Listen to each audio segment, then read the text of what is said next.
Hello and welcome to an all-new episode of Anime Brain Freeze. We are your eternal hosts. I am John. And I'm CC. And when there's just too much cool anime to watch, we've got you covered. Today we will look at the topic of having a very long lifespan through the lens of two very different protagonists. First, I will tackle Undead Unluck, where a suicidal girl who brings misfortune on everyone she touches runs into an immortal warrior that, as it happens, is on the lookout for someone who can grant him his final death. After that, we will review Frieren, a story that begins where most other ones wrap up and follows the steps of the elf woman Frieren, the titular elf woman Frieren, on her pilgrimage of self-discovery and reflection beyond her first journey's end. And of course, since it's our season finale, we will give you our picks for best anime of the season. Before all of that, let's first take a look at all the shows and movies that didn't quite make it to a full review in The Quick and the Dead. So grab your favorite person that makes the little moments worthwhile, break the cycle by fixing your gaze on a new beginning waiting for you at the end of the road, and definitely don't pause the pod. We'll be right back. So yeah, this is one of the rare occurrences where I think I have a lot more to talk about in The Quick and the Dead than John does. I mean, it had to happen at some point, so I guess this is the day. So I will start us off, otherwise I will be talking for an even longer time than usual because, the Undead Unluck review is after that and I am the only one who watched that, so yes. I just didn't watch a whole lot this season. I think I got out some of the other stuff that I watched on the side before we talked about Attack on Titan, so. Yeah. So, what is there to talk about in The Quick and the Dead? I'm finally all caught up with One Piece again. Shocker! Like I binged 100 episodes, even more maybe. I don't know. I had to finish up the rest of the Wano arc, and that had piled up. So yeah, I'm still in double digits. Oops. Well, there you go.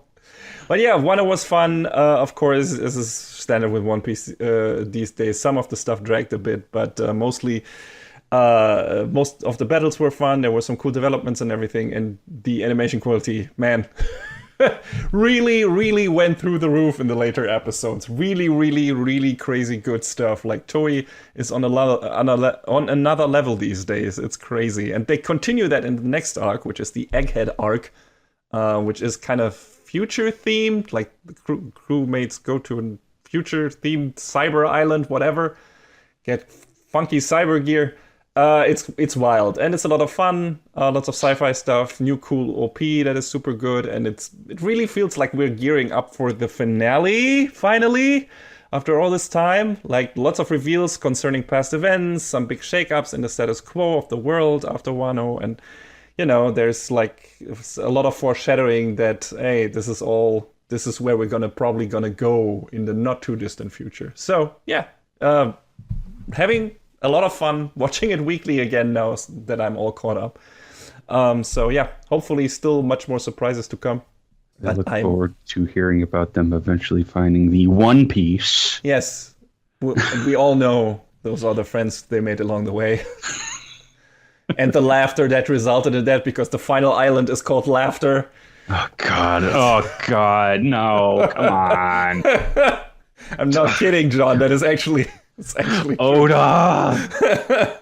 So, all right. But yeah, aside from that, I watched a couple of movies in the movie theater because, sometimes anime make their way there. And if I can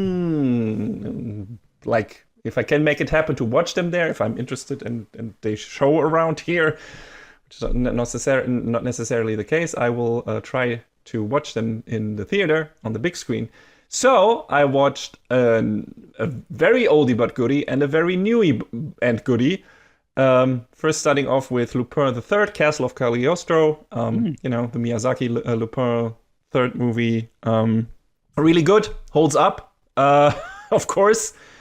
Miyazaki directed the shit out of it. It's really fun. There's a lot of shit happening on screen. It's wild. A lot of goofy antics. A lot of cool things in that castle that is the main set piece of the movie. A lot of fun characters, and as usual, our standard crew of Lupin, Jigen, Goemon, Fujiko, and Zenigata are there, and they're having a fun time. And this is a classic for a good reason, and it was fun. I don't even remember when I saw it the last time.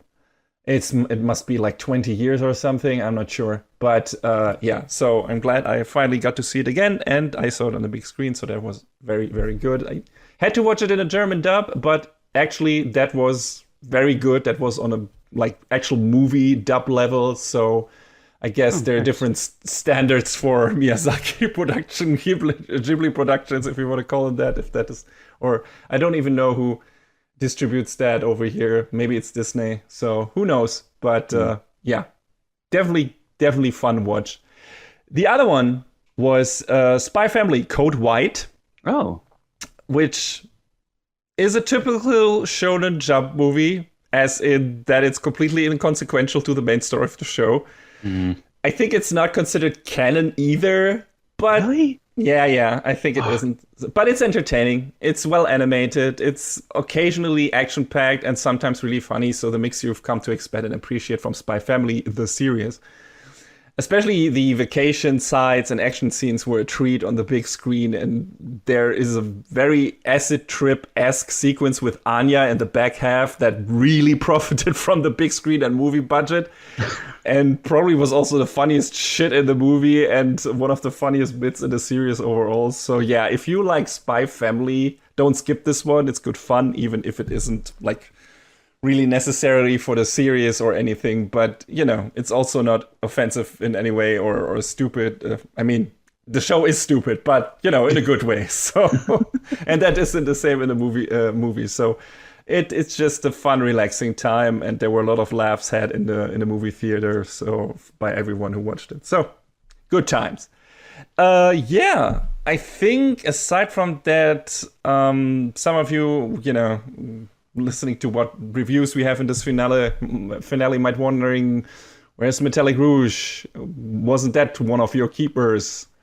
I took a break watching that and didn't get back to it in time, so maybe I'll just throw that into the Quick and the Dead next season. You know, I wanted to put it in the Quick and the Dead this season because we didn't have that many shared reviews or shared shows we could review together, and I wanted to squeeze one single, you know, only CC only review in there, and I would have picked Undead Unluck for that anyway, because you know, you will learn why. But yeah, so it happens. I will probably watch Metallic Rouge down the road because I'm still interested in that, even though I heard the you know, the conveyance is not really there in that show. I mean, that was we both came like away from the first episodes or first couple of episodes of the show feeling that way. It was like, what is happening? I think I got like 4 or 5 episodes in before I was like, I don't understand where this is going, because it just doesn't. It's a bit too obtuse, apparently. But hey, I still wanted to finish it. Like, I want to check it out, but it would have been a Quick and Dead review anyway, so it's going to be maybe one in the next season. We'll see. Same for Dr. Stone season 3. I didn't get to finish that. Of course, I'm gonna watch that eventually, but I couldn't make it happen this season. So maybe I'll review it together with the 4th season whenever that comes. Who knows? But of course, I'm still gonna keep watching Dr. Stone because I love that show. So definitely gonna happen. But yeah, that's it for me. The Quick and the Dead. John, what do you have? Is there something? The only thing I really have is Classroom of the Elite Season 3. I was saying to CC before we started recording, trying to summarize this show as a fool's errand, so I'm not going to. But basically, this was the end of the first year. So, that and sounds big. Yes, and you know, because in Japan, high school is 3 years, I believe, and you know, everyone in Class D managed to make the cut, and there were some big time revelations and some actually pretty neat character moments throughout. It was good. Don't know if there's more coming. Maybe. I mean, considering how long it took between seasons 1 and 2. Maybe they'll come back to start the second year, but that remains unknown for the time being. But yeah, I'd continue watching it, see what sort of absolutely ridiculous mind games the characters play against each other, because now there's things happening and other things and this thing and that thing, and oh my god, I enjoyed it. I'll watch more of it. I mean, that's the important thing, right? Like, yes. so. Like it is very much a high drama show because it's high school. Of course, it's high drama. Yes. All right. Then that's it for the Quick and the Dead, living up to its name. And, and we're going to move on to our penultimate review for this season.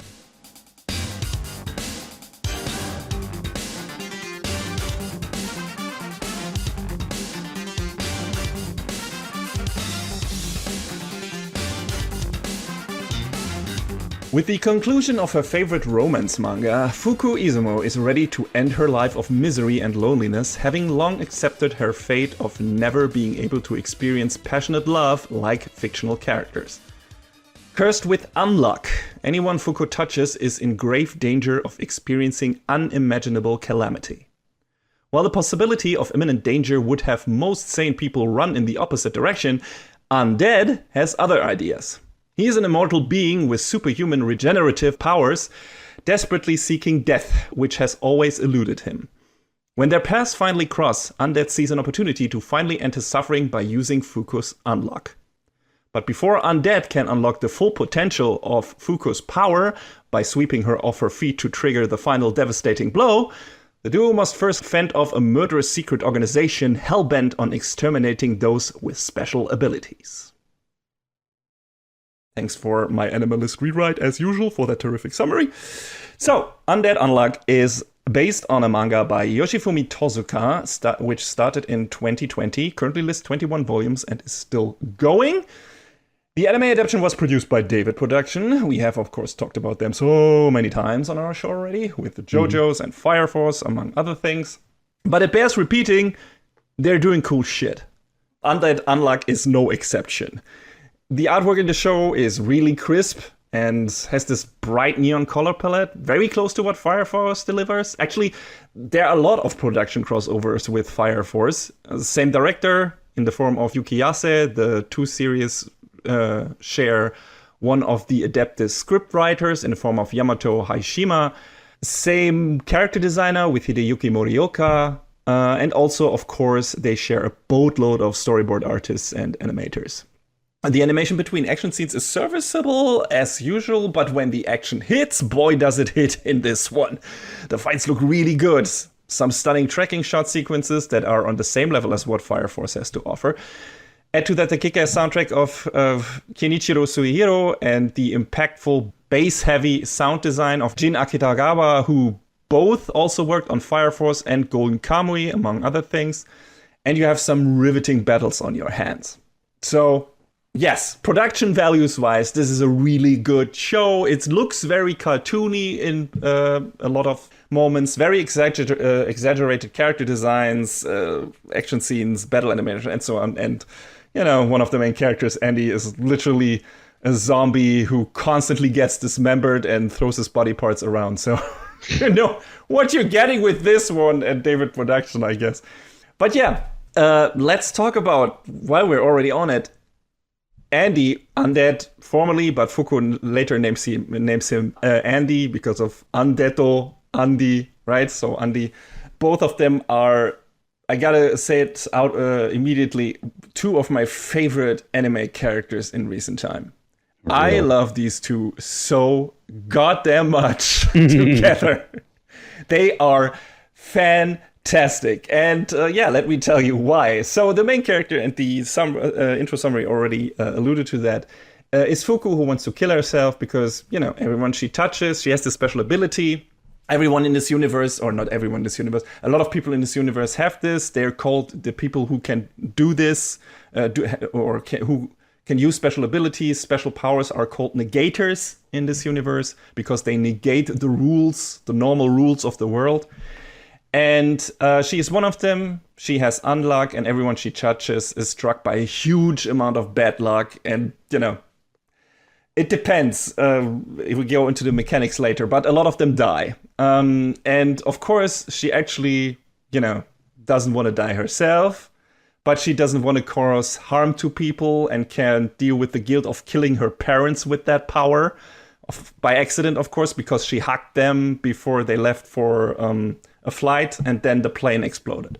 Jesus. So, yeah, that's how the show opens. You see, it's really interesting. You have these scenes. It's a bit disorienting in the beginning because you have these scenes from her favorite romance manga that Fuku is finishing up, and you have these interspliced with the flashbacks back of her saying goodbye to her parents and the plane exploding, and you're trying to make sense of it in the beginning. What is happening? This goes on for like 2 minutes or something, and then you realize, she was reading a story and that was a memory of hers. And so that was a very interesting way of making that happen, or telling these two different story paths at the same time. Another cool thing about the first beginning moments where they intersplice the romance manga and the actual flashback to Fuku's past is like the romance manga parts are completely different. It's a completely different art style. So it's really interesting to look at and have this juxtaposed with the more cartoony style of the actual show. It works really well, like I said. And you might say, how does the romance manga matter? You have no idea. This show also brings back a lot of the stuff it sets up in the beginning, and the romance manga stuff is one of them. And of course, it also plays into the theme. She wants to have this kind of stuff. She idealizes this kind of stuff that is happening in the romance manga. She always wanted to have this kind of, experience for herself in her life, and it was denied. And she was denied that because of her powers, because she couldn't be with anyone if she didn't want to risk harming them. So it's this bittersweet thing. And when she actually finishes the last volume, she's like, okay, it's not gonna get better than this for me. I at least could experience this kind of romantic life, or whatever, this fulfilled life, by proxy through these characters, and that's good enough for me. So now I'm gonna throw myself off a building on a train track, or I don't know exactly where she's standing. But yeah, due to a twist of fate, Andy is next to her when she tries to kill herself. She didn't notice him, and then he's like, what are you doing? And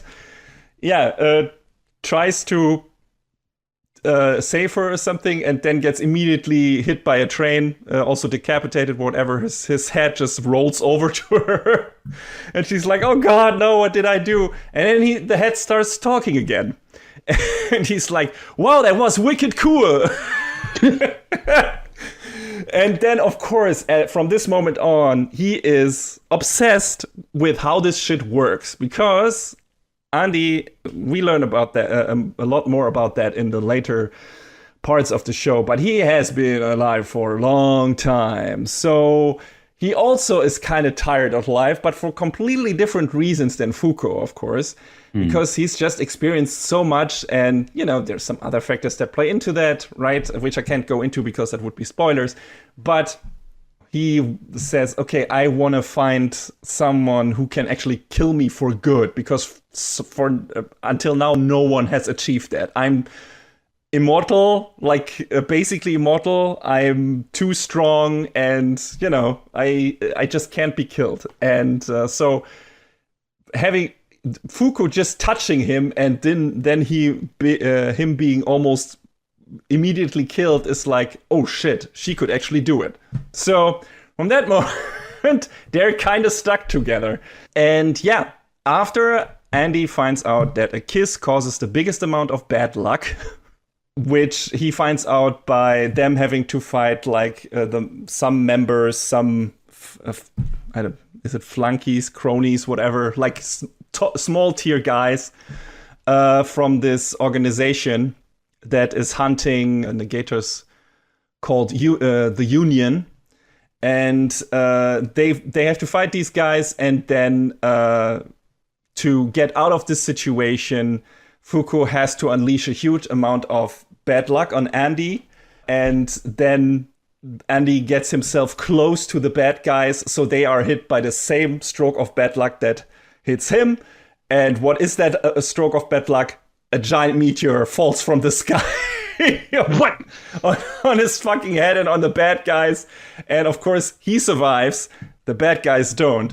But the way, that big amount of bad luck hits is that Fuko actually brings herself to kissing him, even though she's very shy and very reserved and everything, and she and afraid and so on. So she's very socially awkward because of course she couldn't have contact with a lot of humans and everything. But something about Andy gets her to come a bit out of her shell immediately in a way, and she's actually able, because he's actually a nice guy to her and everything, to bring herself to kiss him and believe that he will survive this. And he does. And of course, Andy loves this. He's like, man, this was so great.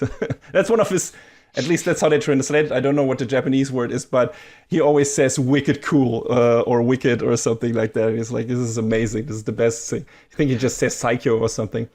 Wicked, what is this, the 90s? Yes. But it fits because he's got this kind of 90s metal look dude. Like he's got tattoos on his body, and he's like he looks like he jumped straight from a heavy metal album cover. So it kind of fits. Right. And it's fun. So when Andy finds out that a kiss causes the biggest amount of bad luck, he is hell-bent on taking it to the next level with Fuko, so getting biblical, which she, of course, is absolutely not into as of the moment that happens, like the first or second episode. And, it comes across that was one of the few moments in the beginning of the show where it's like, is this gonna get uncomfortable? Is this gonna be like, is he gonna horn dogging her the entire time? Is he gonna, let's go to bed, whatever. Come on, Fuko, let's fuck. But, it could have been that, and if it would have been super predatory and everything, that would have really put me off the show. Thankfully, that doesn't happen, because the second aspect to Fuko's power is that she has to, in order to unleash a really huge amount of bad luck, she has to actually like the person. The amount of unluck rises exponentially, depending on how much she likes the person. That's why it was enough to hug her parents for her to kill them. But she's like, hey, I had this grandfather, I hugged a lot, but I didn't like him very much, so he only sprained his ankle. So this is kind of how her power works. She can still make unluck happen to other people, to people she doesn't like, but she has to touch them for a much longer time to make a big amount of unluck happen to them. And for people she likes, a kiss is enough, and, a meteor falls from the sky. So once Andy learns this, he's like, okay, then I'm just gonna make you fall for me. I'm gonna woo the shit out of you, and I'm gonna make you mine. We're gonna become a couple or whatever, and you're gonna learn to love me, whatever. And I'm gonna be the most romantic bastard you've ever seen, or whatever. So this is the most unlikely romantic comedy of the season. The wildest setup and a shonen anime, but the romance in this is really good, John. It's really fucking good. Like, it commits, which shonen series I feel like almost never do with their romance subplots. No, this actually advances that relationship between these two characters. It sometimes really focuses on that, and there's actual shit happening that advances that. In character development, like for each of them, but also together as a unit. And that's amazing. And I was like, what the fuck is happening? How is this crazy dumbass show so good at this?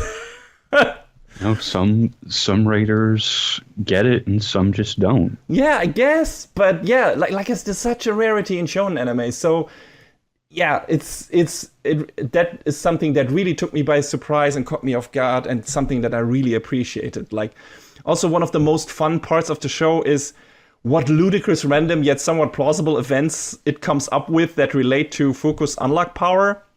I know we had a meteor dropping out of the sky.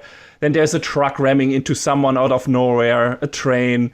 Andy running into a building that is scheduled for demolition. For some reason, he just sits on the ground, looks up, and then there's just like this huge row of dynamite, and he's just dynamite in English. And it's so funny coming out of the voice actor's mouth. That's actually a running gag that's happening like 2, 3, or 4 times in the show. There's just a scene where Andy is opening a door or something, and then dynamite and huge explosion. It's really good. I really like the sense of humor of this show. It's really, really funny. And Andy's power set is also really interesting. Like, he can use his blood to propel himself forward like a goddamn jetpack. When his head gets cut off, he can just propel his like a rocket his head wherever he wants to, but also his arms, his legs, his finger. Like, he has a literal finger gun that he can use, because his severed body parts disappear after 30 seconds, and he can shoot them at people like bullets. So, but he can also regenerate from different body parts. So there's a lot of different ways the battles that he's involved in play out. And add to that all the unluck factor with Fuko, and how they make it happen that, she can touch him at certain parts and then the unluck hits, or he can, through the way he moves and everything, get her towards close to the bad guy so she can touch the bad guy. It's really cool tag team dynamic. And I thought the show was really creative with how it used these different power sets in the fights. And it's really cool. Andy also has a piece of shrapnel stuck in his forehead, and when he pulls it out, he remembers everything that he has learned in the nearly 200 years he has been alive, which gives him an insane power boost, but also can drive him insane, or become too dangerous. I'll get into that. But it's really, there's some really wild shit happening in the fights, especially later on. The show, gets ups the ante several times during the course of its runtime, and changes the status quo a lot, and how certain things are set up and how certain powers work. So it keeps it really interesting and varied. So I like that a lot. And yeah, like I said, one of the key things that I really enjoyed about the show was the relationship between our two mains. Like, one of the first nice things Andy does for Fuko is cutting her hair, which, since nobody can touch her, has grown very long. And that makes her really happy. It's literally turning that frown upside down. It's a very cute moment in a show that is full of these cute moments. And wearing gloves actually keeps you pretty safe from Fuku's power, since they can only activate on skin contact. And the power doesn't activate while contact still lasts, only if you let go. And then all the accumulated bad luck is unleashed. So, again, very interesting concept. And that is basically how we start the show. And then very quickly it becomes about our two main characters being hunted by this organization that I mentioned before, the Union. First by these smaller guys in the first episode, but then very quickly one of their main headliners from the Round Table are involved. And then this becomes kind of a JoJo's Bizarre Adventure thing when as it comes to the fights, because it's not immediately clear what kind of power set the bad guys have or how it works. It always starts like their power starts with but it could be several different things, like unrepair, unmove, unseen, untouchable. The show keeps it very interesting for us to find out how what that actually means, that word, and how these powers work, and then our main characters, of course, have to figure out how they can circumvent that, they can beat that with their power set. So again, very good idea to put David Production on this, because they have their experience with puzzle fighters. So this was also really interesting.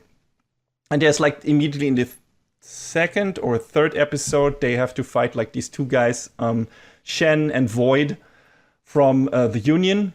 And there's this funny moment where they beat one of the guys. I'm going to spoil that, so because it happens in the first couple of episodes. They beat Void, and then the idea is, hey, now there's a vacant place at the round table, so technically one of you could become a member, and we wouldn't hunt you anymore.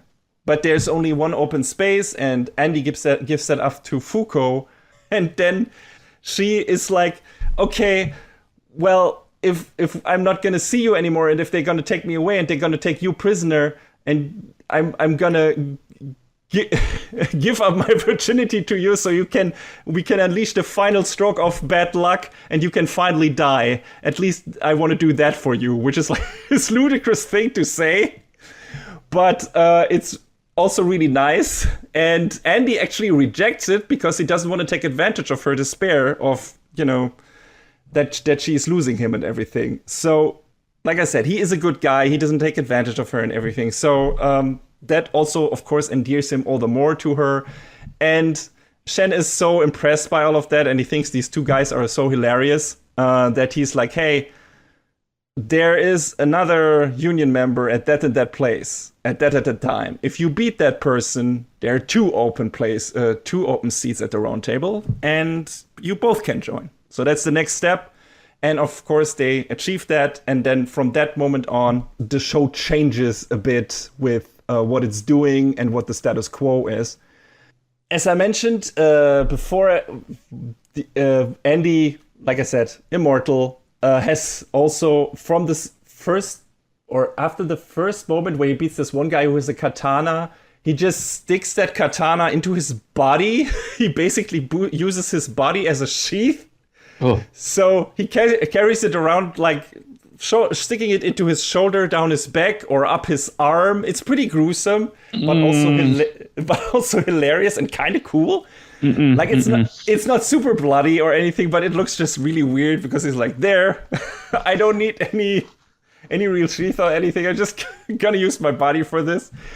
And he's also smarter than you think. He comes across kind of brash and everything, and a bit of a pig-headed guy and everything. But actually, he has lived for a long time, and he has done a lot of things and experienced a lot of things. So he actually has learned a lot of stuff, and he's good about figuring things out, like the intricacies of how Fuku's powers can be used somewhat reliably in different battle situations, for example. He comes up with a lot of that, which in turn shows her that her powers are not pure chaos and that she can be a reliable partner to him, which is nice.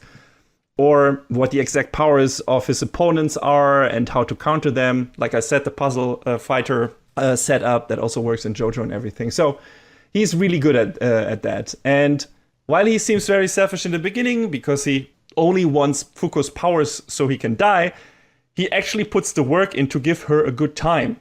He takes her to countries she's never been, shows her how to party, a bunch of food she's never tried, gives her a bunch of food she's never tried. He's naturally good at bringing Fuku out of her shell, and Fuku really appreciates it. Like, she was so afraid to hurt someone, she never really was able to probably live her life until now, and especially not enjoy living it. With Andy, she gets to actually do this, all while being put in incredible danger most of the time, but that's besides the point. So it's fine, don't worry about it. It's part of the experience. She's screaming a lot, in the beginning anyway. She gets a bit more gutsy later on when she gets used to the battles, but in the beginning there's a lot of yelling by Fuku because she, of course, doesn't know how to handle this. Andy has it figured out and everything, but it's the beginning is a bit wild for her. And Fuku has dabbled in art during her 10-year shut-in period and is actually good at drawing, which later comes back as well as an important plot point, believe it or not. And again, Andy keeps on using his powers in creative ways in the battles. For example, when they fight Gina, who is this other union member that they need to beat to get the second seat at the table. She uses these invisible attacks, and Andy puts a grenade in his mouth, cuts off his head, propels his head high in the air, regenerates his body in the air from his head down, and then blows it up via the grenade to cover a wide area with his blood, and that way makes Gina's attacks visible. It's ridiculous, of course, but it's a really unique way of fighting and has the figure out how the enemy's powers work and how to counter them aspect to it. Like I said, that make JoJo's battles so fun. And of course, it becomes even more interesting throwing Fuko into the mix. And of course, because his clothes usually don't survive the first couple of seconds of a fight anyway, Andy fights mostly naked, at least in the beginning. And there's a lot of, dick jokes in the show as well. But, and since to activate Fuku's powers, he has to touch her bare skin, she's also often showing flesh. This is an ecchi show in a way. I mean, there's no big amounts of tits thrown around everything, but it's slightly raunchy.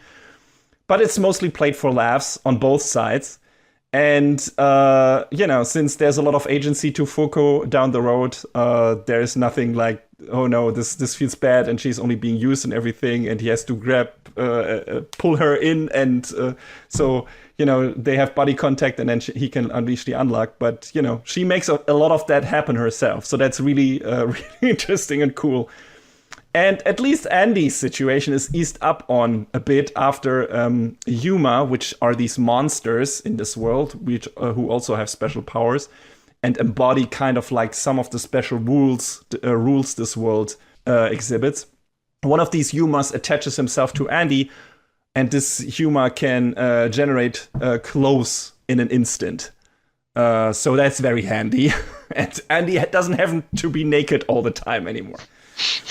Of course, Fuko names that Yuma Clothy, which, yes, of course, that's great. You do that, Fuko. But yeah, given the avalanche of nonsense thrown at our female main character, she remains someone who is refreshingly capable and willing to adapt to a new situation. Like I said, there's a lot of yelling in the beginning, but she is neither just a damsel nor overly possessive of Andy or anything. There's this hilarious scene where they try to find a Yuma who turns people into zombies. And one of the zombies tells them in zombie language, of course, just moaning. And I don't know who understands her, but one of them does. And I think Andy does. And that she will spill the Yuma's location if Andy marries her. Andy is game and asks Fuku for permission, which is nice. Because, he considers both of them, like he considers him and Fuko a couple at this point. He takes her feelings more and more into consideration than expected from this fresh character type. So it's really nice to see that. And the show does that a lot, where it's like, no, Andy actually cares for Fuko's opinion. He cares for not hurting her. He cares to be cares about being considerate towards her. All very unusual things in shonen anime. Now, in a lot of those other shows with this kind of dynamic, you would expect some tsundere antics from Fuko here. What? No, really? Yeah, marry her if you want. But she just bursts into a hearty laugh and says he should go for it because she knows it's not serious and for the sake of the mission. And that's super neat. It's so refreshingly uncomplicated, the relationship between these two, because they might not say it out loud in the beginning or, anything, but these really, especially Fuko, falls very quickly for Andy. It happens very quickly. She doesn't say it, but it's obvious. And through Andy's actions, you realize that is the same for him, and he really deeply cares for her. And it's like, yeah, come hell or high water, these two really belong together, and they show it to each other in several different ways. So this kind of little thing is nothing that throws Fuko off her game and everything. So it's really cool to see that. They're just great together, and I love being surprised by them going against tropes in this show. And Fuko is so gosh darn adorable. The way she secretly fawns over Andy, and she's, like I said, incredibly capable too. Great character. Things get slightly more complicated once, especially like at the halfway point of the show. Andy has to fully unleash his alternative ego, which is Victor. I think they just pronounce it Victor, but it's written Victor. And once he does that, he becomes kind of a completely different person and very unhinged. He has different memories and is completely overpowered. And Victor's memories don't match Andy's. Like, he doesn't remember the stuff that Andy did, and Andy doesn't remember the stuff that Victor did. And Victor can regenerate himself from every body part he wants. He can make clones of himself and much more. Worst of all, he doesn't give a shit about Fuko and would rather kill her to not let Andy take control again. And it takes the full force of, you know, the Round Table to rein him back in. And that is also a really cool fight. And, you know, it mixes things up a bit and makes it a bit dangerous, because in certain situations you might need Victor's power, but Victor is complicated and dangerous. So, you know, they really have to gauge the situation, or really have to judge the situation and decide, okay, is this the best moment to unleash Victor, or should we just try to win this fight ourselves, because who knows what he might do. So, yeah, really cool. One last thing about Andy that's really nice. You will be surprised by what kind of jobs Andy already has dabbled in during his immortal life. Like, dude wasn't slacking. It's ridiculous. Like, there's so much stuff where it's like, yeah, I did that for a while. Yeah, I did that for a while. And that's, you know, how they kind of can explain him being a jack of all trades and being able to, knowing a lot of shit, being able to do a lot of shit. So, yeah, it's really fun. Like I said, these two main characters are fan-fucking-tastic. But they're not the only cool characters in the show, and in general, the show has a lot more stuff to offer. Like I said, the world is really interesting. We have all these different people with different powers who are called the Negators. And one example of that is one of the first enemies to fight has the power Unavoidable, so you'll always get hit by him because he can stop your movement to an extent. And a lot of the characters from the Union, of course, also have crazy powers, and we don't immediately know what these powers are. And I won't tell you because that is a lot of the fun, to figure out what the actual power sets of the characters in the show are, and how these powers work, and how to beat them and everything. So I won't get into that much. But yes, they become part of that. And actually, Andy was captured by the Union and experimented on for 10 years until he escaped. Weirdly enough, he doesn't seem to have that much of a grudge against them. I mean, you know, he is willing to kill them, but he's not super emo or aggro about it. He's more like, ah, shucks, oh, you guys, bang. And that's also a fun part. He's very laid back about the whole thing when they meet the Union again, in a way. He tries, you know, he does one try. It's like, man, maybe I can immediately get rid of one of them just because they annoy me and everything. But yeah, that doesn't work out, of course. But Gina is one of the interesting ones, like I mentioned, with her invisible attacks. She's also really interesting because she is the one who kidnapped Andy, and she also kind of fell in love with him, and so their fight is really interesting. But yeah, once our two main characters become part of the Union, the world is opened up, and we learn why the Union actually exists, why they hunt negators, what all of this actually, what the entire show is actually about. That becomes evident at that moment, because the Roundtable members of the Union regularly receive new quests by a talking book called Apocalypse, which apparently is the first artifact found on Earth. Artifacts are like these special artifacts that have like special meaning or powers or whatever, and this is the first one that was found. And accomplishing these quests gains the Union rewards. For example, being able to add an 11th member to the Round Table. That would be one of the benefits, or implementing certain rules, or being able to get certain information or whatever. But failing to completing all quests in a certain time window determined by the book will add a penalty to the world. What exactly these penalties are is not immediately clear, but the Union wants to use the system to amass as much power as possible to eventually break the system and its creator. And since the system was already used 98 times in the past to add rules like language and race and gender and so on, but also negative ones like sickness and death to the Earth, so cornerstones of human existence, really.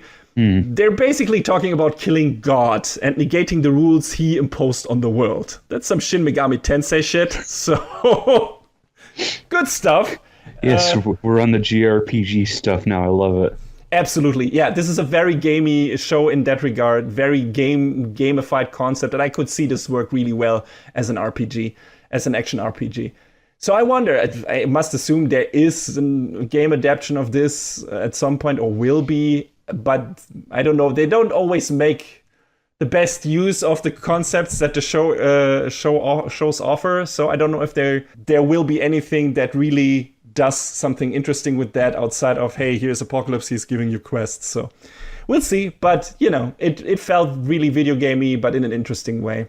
For example, there are apparently no stars in this world, only the sun and the moon, which we learn when Fuko adds them to a painting of hers because she feels otherwise the moon in the night sky feels so lonely.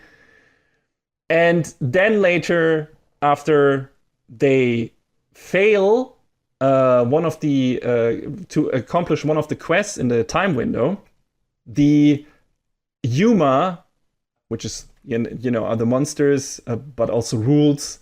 And it's short for unidentified mysterious animal. Okay. But one of them gets applied as a penalty to the world, and that Yuma is called, I think, Universe. So suddenly, the Earth is not alone in the universe anymore. And all the other planets exist. And the logical result from that is now there are aliens who are invading the Earth, and the Union has to fight them off. That is the penalty, right? Because now you have to deal with this shit. And it's, there's a lot of crazy nonsense happening in the show in that regard. But also, like I said, it keeps it really fresh and interesting. No, the Yuma was called Galaxy, right? So it's really cool. And I really like the stuff that the author came up with that is like, comes kind of out of nowhere. But in the weird framework of the show also kind of makes sense. And it always, delivered something in every other episode was like, oh, I've never seen this before in an anime in a way. But this is implemented really interesting and uses some of the shonen tropes, but also sometimes subverts them in an interesting way. So yeah, really refreshing in a lot of ways. That's what I would call the show, definitely. Fuko also wants to end the system because she thinks too much people suffer because of it, but does not agree with the union's methods. Their current leader, Juice, says in response to that, all Fuko has to do to change things is to become first seed, so complete a lot of quests. And again, this would also lend itself really well to a real video game, where you have to actually rise through the ranks and then being able, once you're top seed, to change how, your organization works and everything. So, cool idea. Another interesting quest rewards that they get later on is unifying all the world's languages. So after completing it, everyone in the world speaks English. And other languages don't exist anymore. Which technically makes it easier to communicate across different countries. But negators aren't affected by this. Shen, one of the round table chambers members we meet in the very beginning, is a Chinese native. And since these rules, these rewards don't apply to negators, he still speaks Chinese while all the other people in the world suddenly speak English. So, he can't communicate that well anymore. So he has to use the translation device and some of the other characters too, because they all still speak their native languages and everything. And, that also makes it tougher for some negators who want to stay hidden in the world to now do that, because now they're the only ones who speak another language that nobody understands anymore. And that is, so they're literally fucked and stand out a lot. And the show does some really interesting bits with that. It's a bit wonky, since technically now everyone is speaking English, but also this is an anime, so of course all the voice actors are mostly speaking Japanese. So when there's a negator character introduced who is only speaking Japanese, they have to do some jumping through hoops to properly convey the language barrier. It mostly succeeds, but you still have to do some mental gymnastics to keep up the immersion, like among the Union characters, this isn't really an issue because I think everyone gets equipped with some of kind of universal translator gizmo, so they can understand each other, even though some of them might not be able to speak the same language. But once they come across other characters, it's just like, oh, these characters actually don't speak the same language anymore. So even though they all speak Japanese, so it's a bit, it's a bit wonky, but it's still fun. I was thinking, why not go with Tekken rules, where everyone talks their language and they can understand each other. Don't ask questions. Shut up. Yes, maybe they didn't wanna shill out for voice actors who could speak other languages and so on. Who knows? Could actually speak a lot of Chinese. Still, Yes, I would have preferred that too. The same way. Like, it would have been super fun if suddenly, all the characters that were just speaking Japanese before, now all of them, outside of the negator, suddenly speak English. And it would be great, like, if, in the dub version, like in the US dub, or maybe in the German dub or whatever, they actually make use of that and have, only certain characters suddenly speak that main language and everyone else maybe speaks still Japanese or still whatever. So that would be interesting. Like, maybe add a mixed dub option or something like that. Where I wonder how they would figure that out. Yes, it would be tough, but it would be a lot of fun, especially in regards to how the show works that into the story. So, but yeah, like I said, it's not perfectly implemented, but it's an interesting concept, and the show actually does some really interesting things with that. So I am glad they put that in. So the end game for this is there's a stone tablet with slots for 101 penalties. The final one is called Ragnarok, so that will probably be the unavoidable end of the world. And they're now at 898, so they can't afford any more penalties. I wonder why they are not more confident, though, considering, how easily Juice deals with one of the penalties. Maybe Ragnarok is a chump. You don't know. But I get it. I wouldn't want to risk it either. So they're very intent on not making mistakes anymore at a certain point. So it's interesting. And touching certain artifacts gives you also a vision of the future, which also makes it gives you some interesting glimpses into foreshadowing here. What is actually going to happen with that Ragnarok shit, and who is the god in this world. So yeah. There's also later this others organization introduced, which is called Under, which is trying to become the rulers of the world before Ragnarok / God arrives, because they don't think anyone can beat that thing and don't want to be the ones suffering until then, because negators are mostly abused, used in this world, used as tools, sold in auctions and stuff like that. So they want to change all that, and they want to basically become the kings of the world. And then when God arrives and the whole world dies, well, then that's how it is. But until then, they want to live the good life. So that's they, of course, then clash with the Union because, their missions sometimes overlap and everything. And of course, that leads to a lot of interesting battles with a lot of different powers clashing and so on. And like I said, the battles look really, really good. So it's cool. The only point of real critique so far, is that the further the series progresses, the more flashbacks you get. Multiple ones in the same episode that often flash back to stuff that happened in the same episode.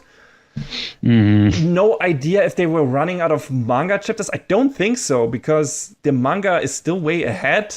Maybe they felt this was really necessary. Maybe because a fight was coming up and they wanted to push that to the next episode for the better animation team to handle it. No idea what the actual reason is, but this often felt like a bit of One Piece stalling. So that was one of the things that stuck out to me later. It doesn't break the show or anything, like it doesn't ruin it. But it was definitely noticeable at a certain point. And I was like, I wish, get on with it. So, but yeah, aside from that, there are a lot of twists and turns and surprises in this. And I was surprised by how much of the stuff that felt random at first glance actually gets explained down the road. There are some knowledge bombs dropped in episode 18 and 19 that shed light on stuff that was introduced as a side bit in episode 1. Like, the creator of the manga is definitely playing the long game with some of the lore and plot developments, and the show becomes very meta by the end, in a very fun way. And I also, of course, enjoyed that kind of shit. And, of course, I was surprised, like I said, by how much I was dialed into the romance subplot, which also becomes very important for specific reasons down the road. Not only because it's fun and because the characters are fun together, but also story relevant. And, you can't not love these characters. They're just so good. And yeah, slightly pervy beginnings aside, the love story between Andy and Fuko is so sweet and cute, and I'm really glad the series actually commits to it, both by having the two say out loud at a certain point that they like/love each other, and showing actual earnest physical acts of affection multiple times on screen, which is also rare. They're allowed to say it? Yes. What? Yes. Crazy. Scandal. I feel this is a rare thing for shonen anime especially, and that's why it's all the more welcome here. There's so many moments where it was just, oh, this is so nice and so cute and such good vibes, and I'm so happy for them, and they deserve this. I'm so glad. I don't want anything bad to happen to them. They belong to each together, and I hope they have a happy ending and everything. And one of my favorite moments was when they go on their first undercover mission, and Andy is like, "Are you ready, my honey?" And Fuku's like, "Yes, my darling." I love nice these. To see that some shonen writers get it. Yes, I love these two goofballs so much, and I love that they're written this way. And yeah, it's really fun. It's a fantastic show.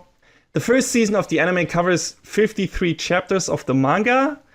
209 have been released, so the anime covers about 1/4. So I hope we get at least 3 more seasons soon. The problem is, you can watch it on Disney Plus, the streaming service where anime go to die. So I don't know if this is gonna get any more seasons. I really hope so, because, man, this was the most fun I had with the shonen action show in a long time. Like, great battles, super endearing main characters, a romance that, despite its ludicrous setup, makes sense and is pulled off really well. And the show actually commits to it, which is so rare in shonen anime. And good lord, it was such a breeze of fresh air, I tell you. It really is a shoujo story masquerading as a shonen manga. Considering the way the show opens, I should have expected that, but I was still caught off guard in a very good way. And then add to that some great plot twists and turns and very brisk pacing and amazing battles, and I can almost guarantee you that you will have a great time with this one. So please check it out, so I don't have to send a big amount of misfortune your way. You have been warned.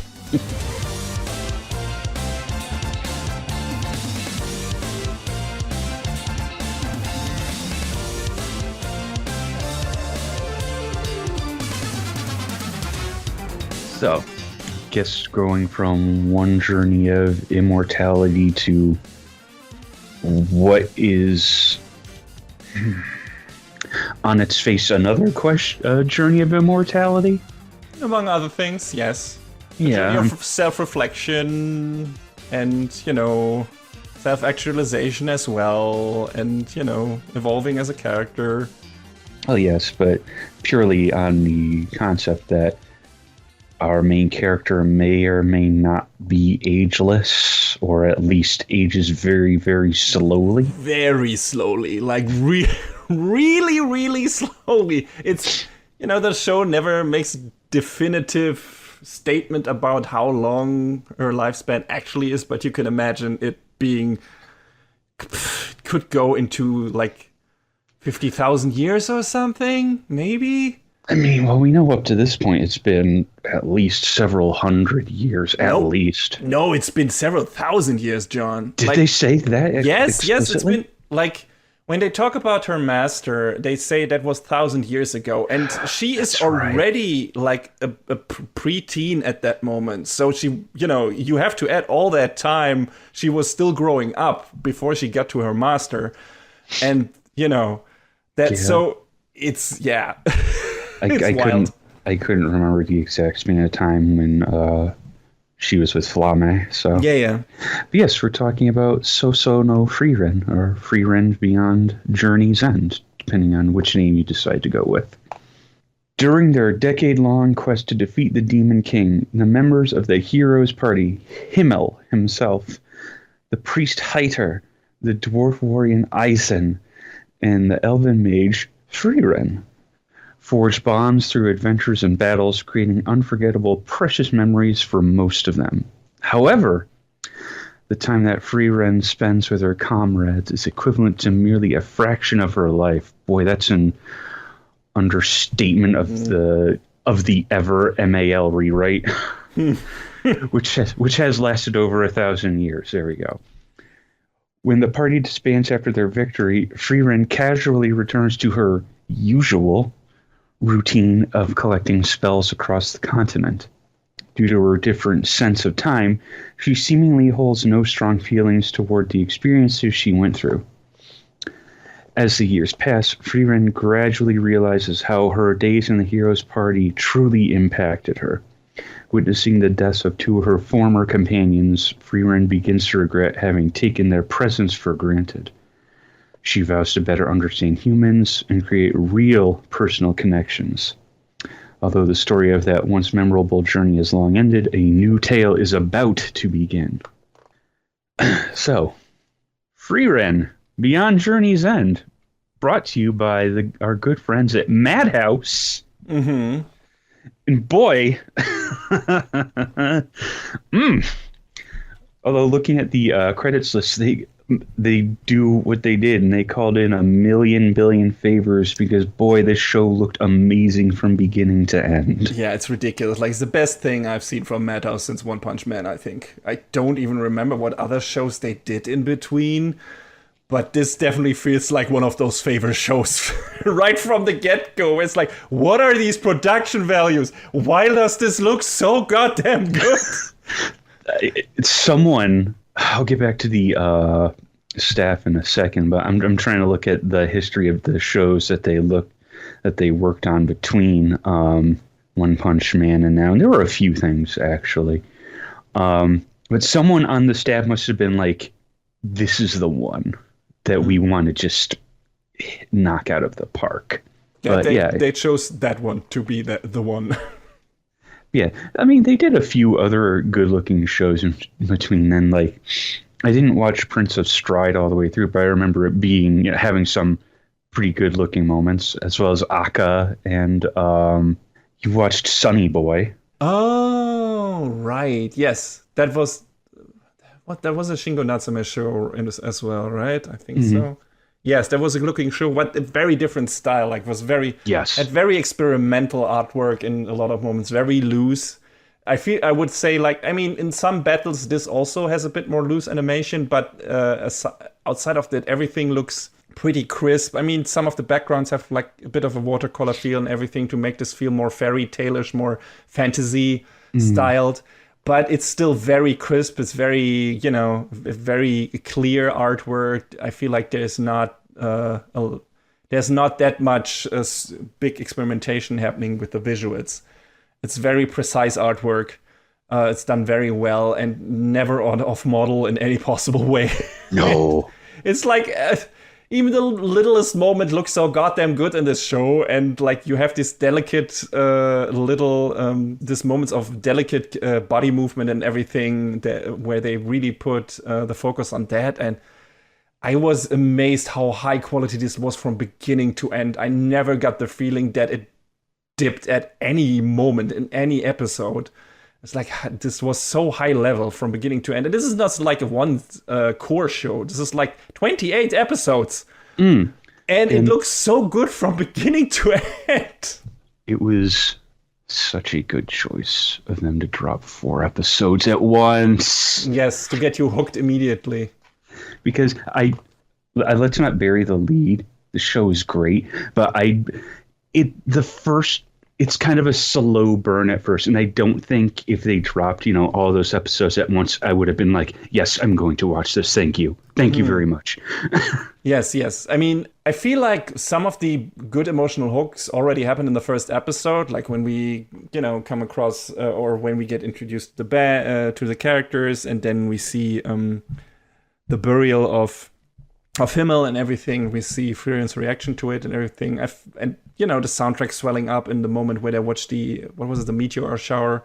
Yeah. Where the strings and the sweeping orchestra goes all out and everything. And immediately then you're captivated by the production values. But, once you actually get in the coming following 3 episodes what the story is going to be from that moment on, then it firmly has its hooks in you. So yeah, I totally agree with you. It was a good idea to give us immediately 4 episodes so that we can realize, oh, this is about a new journey for these characters, and this is the structure of the show and everything. And yeah, wouldn't have necessarily been completely evident from the first episode alone. Yeah, the music is excellent all the way through. It's done by Evan Call, who's done some of the other shows that we've talked about or watched, like Symphogear G, Violet Evergarden, one of your favorites, Big Order. Oh God! But he's done a lot of great work. So, and that's very apparent throughout this show. The manga the show is based on is created by Kanehito Yamada, who did like the writing and the story, and Tsukasa Abe, who did the art. And it didn't really look too much at the manga itself, so I'm not sure how it translates to this show, but I'm not sure if you did. No. I didn't. I didn't want to spoil myself. Fair. It was directed by Keiichi Sato, who we have spoken about before. Did a little bit of work on Aka, a little bit of work on Sunny Boy, speaking of. Directed Bocchi the Rock. That's a wild experience and also a great show for different reasons. Well animated as far as I've heard. Yes. That's a show that's not afraid to go a little off the rails in the animation department. Yeah. And speaking of One Punch Man, this show is written by Tomohiro Suzuki, who did that, and a bit of Lupin the Third Part 4, and some other stuff here and there too. So the pedigree of this show is very apparent on its face. So, and I'm glad that like very, very strongly comes through. There's a lot to say about the show. There's so many characters to go through. Oh my God. So I guess we could start with the main character herself. Frieren is this many centuries old elf. Millennia. Well, is it more than one millennia? I'm pretty sure. I mean, look, she is. It's been it's been 1,000 years since she was with Flamme, and she hasn't aged that much since then. So I can't, like, if she's like 10 in our years when she meets Flamme, which might be the case, maybe a bit older, I must imagine that it was like at least another millennia before she met Flamme, or even 2. So she might be 3,000 years old at this point. That's possible, but I'm willing to hedge my bets and say at least 1. Yes, definitely 1. It's not clear. Give me some guidance. Give me a solid number. I mean, we might get that eventually, but maybe also not. Also, it kind of doesn't matter in a way where it's like, hey, it doesn't matter how old exactly she is. It just matters that time passes very differently for her when compared to other characters, and she has very different. That results in her seeing the way and treating her life in a very different way. Like. There's so many moments where that comes through. Of course, what you mentioned in the beginning, the journey with her comrade, she always says like, hey, it was just a mere 10-year-long journey, a 10-year-long adventure. And everyone is like, what do you mean mere? What do you mean just 10 years? Right? You know, and she's like, yeah, for her, that's a blink of an eye thing. Like it began and it's over. But you also see that in a lot of other ways, like that she just has more time. She goes everywhere, of course, by foot and everything, and goes very long stretches by foot because, you know, it doesn't matter if it takes her like half a year to get somewhere because she has so much time on her hands. So she can walk these long distances without problem, without losing much time. And she likes to sleep in. Yes. Can relate. The hashtag relatable. Very much so. She has trouble getting out of bed because she doesn't have to, right? She, you know, in her life, because before she meets some of the other characters, she's like, yeah, I can just get up whenever because it's not like I'm missing anything because I have so much damn time on my hand. You know, some of the some other characters later on make it a point to be like, we need to get a move on. We can't stay in this town because if Frieren gets comfortable, we will be here for months, if not years. Yes. And I mean, she later on tries to take the other characters' feelings into consideration and, straightens herself up a bit and tries to hurry up in certain moments. But also, she's a person of habit. And some stuff just needs to be done when you get to a town. Like, look for a couple of new spells. Get to that weird, dingy magic shop with this weird magic shop owner who is very suspicious. And these are the best ones because they have the best hidden spells. So of course she needs to go there because she loves to collect spells because it's the most fun thing to her about magic. She loves doing that. She loves to find these weird, kind of on the surface nonsensical spells. And then just collects them. That's her thing, and of course that takes also a lot of time. And she's willing to put the time into that. The problem is later on, when she travels with characters, mostly with humans who don't have such a long lifespan, she needs to take that into consideration, and needs to accept that they want to move through this quicker, and she can't just linger in a certain moment in a certain place for too long. Otherwise, she might make them unhappy, and she also doesn't want to do that. So it's definitely she definitely needs to adapt, and I think she does in certain ways. But sometimes it's hard. It's hard. It takes her a minute to do so. Yeah. I mean, I am got to imagine, because we don't really see it, that during the before the journey's end, that Himmel and the others were probably able to keep her moving a little better. Yes. I mean, there is a reason all of this is set up, or she goes on her second journey and everything. There is this clear quasi-romantic thing going on with Himmel, right? Where it's like, yes, she says that herself, like elves live a long time but lack romantic feelings and reproductive instincts, so there are not many of them around anymore. This is one of the facts of the world. Like, we meet very few elves in this show. So, and she herself has, a somewhat cold demeanor. That name, that makes sense. Was Kojima a writer on this? But yes, we'll get to that. And yes, so she treats a lot of this from the outside when don't know her that well. She seems like very matter-of-factly, even the character deaths and so on. That's for her like, yeah, they have limited lifespan. She only comes to only the real realization how much a person with a short lifespan can actually mean to her when Himmel dies, and she's at his grave, and it's like, fuck, I have so much time in my life. I should have spent that little time that he has with him to get to know him better, because he was important to me, and I wasted that time going around just searching for stuff that I always do. Well, I could have spent more time with people that actually I grew fond of and that I had a good time with and that brought something valuable to my life. And that is like the journey. She disappears for, what was it, like 50 years? Yeah, 50 years, yeah. And, when she returns, Himmel is just like this really, really small old man.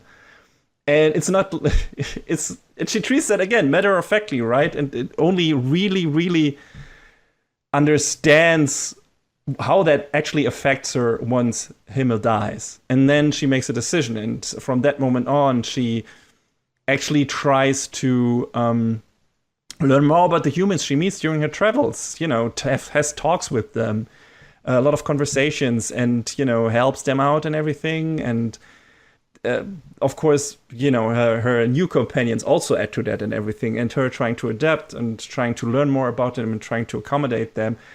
It's just, who says that? I think Heiter. Like, that he says Frieren is very bad with people or with emotions or understanding this. She tries to. You will see when you spend time with her, you will understand that she actually tries to do that. She's just not good at that. Mm-hmm. So that's a learning process. But she definitely makes the effort. And I feel like Himmel is one of the main reasons why she is doing that. Not because only he died, but also we get more and more glimpses of that in her second journey later on. And we always get the flashbacks, right? When she, on her second journey with her new companions, she visits places she has been before with her old, party. We always see bits and pieces of what she did on her first journey there, the experience she had with her old crew. And you quickly realize a lot of what Himmel did is making her feel welcome at home and giving her a feeling that what she is doing is important to him, and commending her for the silly spells she is collecting, and saying, hey, this is the coolest shit I've ever seen and stuff like that, right? And that is important to her because this is what she's doing is important to her. And then if here now is this person who apparently this also means something to for one reason or another, only if it's because she is the one who's collecting these spells and showing them off. So a lot of that what she's doing now in the second journey and everything, and why she's going on the second one, why she is spending more time with people and everything, is because of Himmel and of course the other characters from her party. So yes, I don't know what your initial point was and my point was, but that is the hook for this, and this is I think her main drive after this particular moment, and her main drive for going on a second journey, right? Like going to the place they were before where they beat the Demon King, and actually going to a place called Heaven, so maybe she can talk to Himmel again, or I don't know what the actual end game is here for her. I don't know if they outright state that in the show. I know she just wants to go there. Do they ever say what she plans to do when they get there? Does she just want to talk to him one more time, or what was the plan? I don't remember.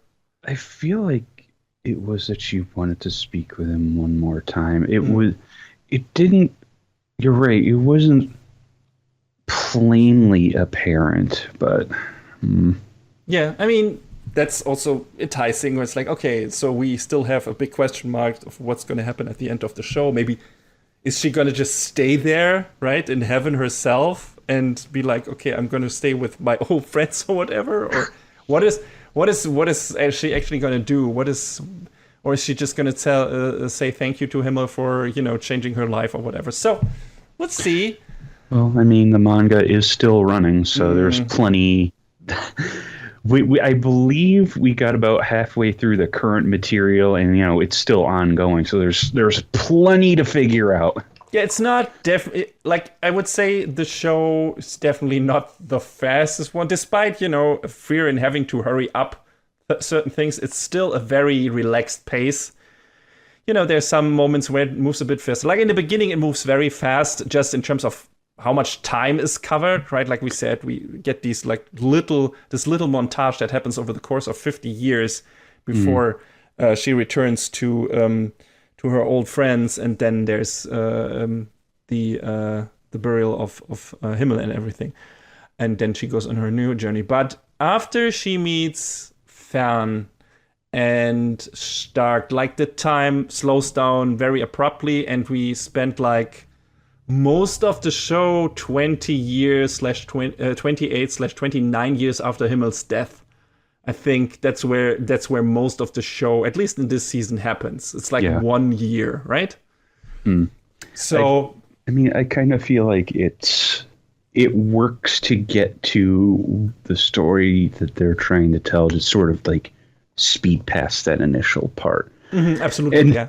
And then that gives you an opportunity to tell that story later on if you want. But the thing is about that, and I just said that and I was like, well, wait, we kind of got breadcrumbed pieces of that story as we went along. So it's not entirely necessary to even go back and tell it in full, I feel like. No, not really. I mean, that's not the absolute important part. The important part is the second journey she's taking right now, the way she approaches her life different now, how she interacts with her new comrades, and then the flashbacks that are these key moments that already the seeds that were sown by her old team members her old party members for these changes that are happening now, like seeing, okay, this is what happened here, and that's why she's acting now on her second way through this journey, the way she's doing right now. So these are the important moments. Everything that happens before that or eventually after that is not really that important. I mean, we get also some flashbacks to her time with Flamme, right? Because these are relevant to some of her motivation, why she likes magic so much and why she likes to collect spells so much, the stuff with the flower spell and everything. We have a nice full circle moment at the end that also relates to all of that at the end of this first season, and how Himmel himself plays into that as well. So yes, these flashbacks are also important, but everything else outside of what she experienced with her party is in her life is not that important. So I really kind of like that. Oh, I'm going around collecting spells. Oh, so you mean like these big bang, boom, zim, zap spells? It's like, no, just, little weirdo spells that don't honestly have too much utility, but I think are pretty neat. And I'm like, I love that. I think that's amazing. And it's not like only like spells. I mean, that's her main thing. Like, she's always on the look for grimoires, like that contain, ancient spells that nobody knows about, right? And she's always really excited when she senses, when she smells there might be a grimoire somewhere here. Oh, in this dungeon, this could be like there's this moment in the back of the show where they have to get pass a test. They have to go through this, get to the end of this dungeon, and she's with like two other characters, and then she is like, oh no, this is the main route. Let's go back. You have to fill in the map, dude. Yeah, she's me in a fucking RPG. It's like, there could be a treasure that way down there. I wasn't there before, and this is obviously the main road, so I'm not gonna go there because I'm gonna miss a fucking potion or some bullshit. So that's her. Like, she's collecting so much stuff that to all the other people in the show seems like worthless junk, but she's so happy, like just rummaging through that shit that she gets out of one of those treasure chests or whatever. And, if she wouldn't always get stuck in fucking mimics, it wouldn't... Yeah, that's a little bit of a problem. It's a bit of a problem, yes. I saw a figure you can buy that is Frieren hanging out of the mouth of a mimic. You can purchase that. Yes, of course. It's one of the running gags in the show. Like, it's so good. Like when everyone was, she's like the super powerful mage, and everyone's like, oh shit. And then she gets stuck in a mimic, and I was like, wait, what? Is this a joke? Like, is she maybe just an idiot? It's just one of those things where the character's like, and it's like, not again. Yeah. I mean, Fern is very fan. At a moment or at a point, she's like, I'm just so used to this. Whatever. This again. How did you get out of it before? Well. Yeah. Well, there's several ways you can do this.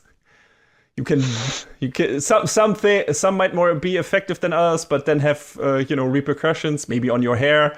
So that's you have to really think what you want to do. Do you want to be barfed out, or do you want to explode yourself out of a mimic?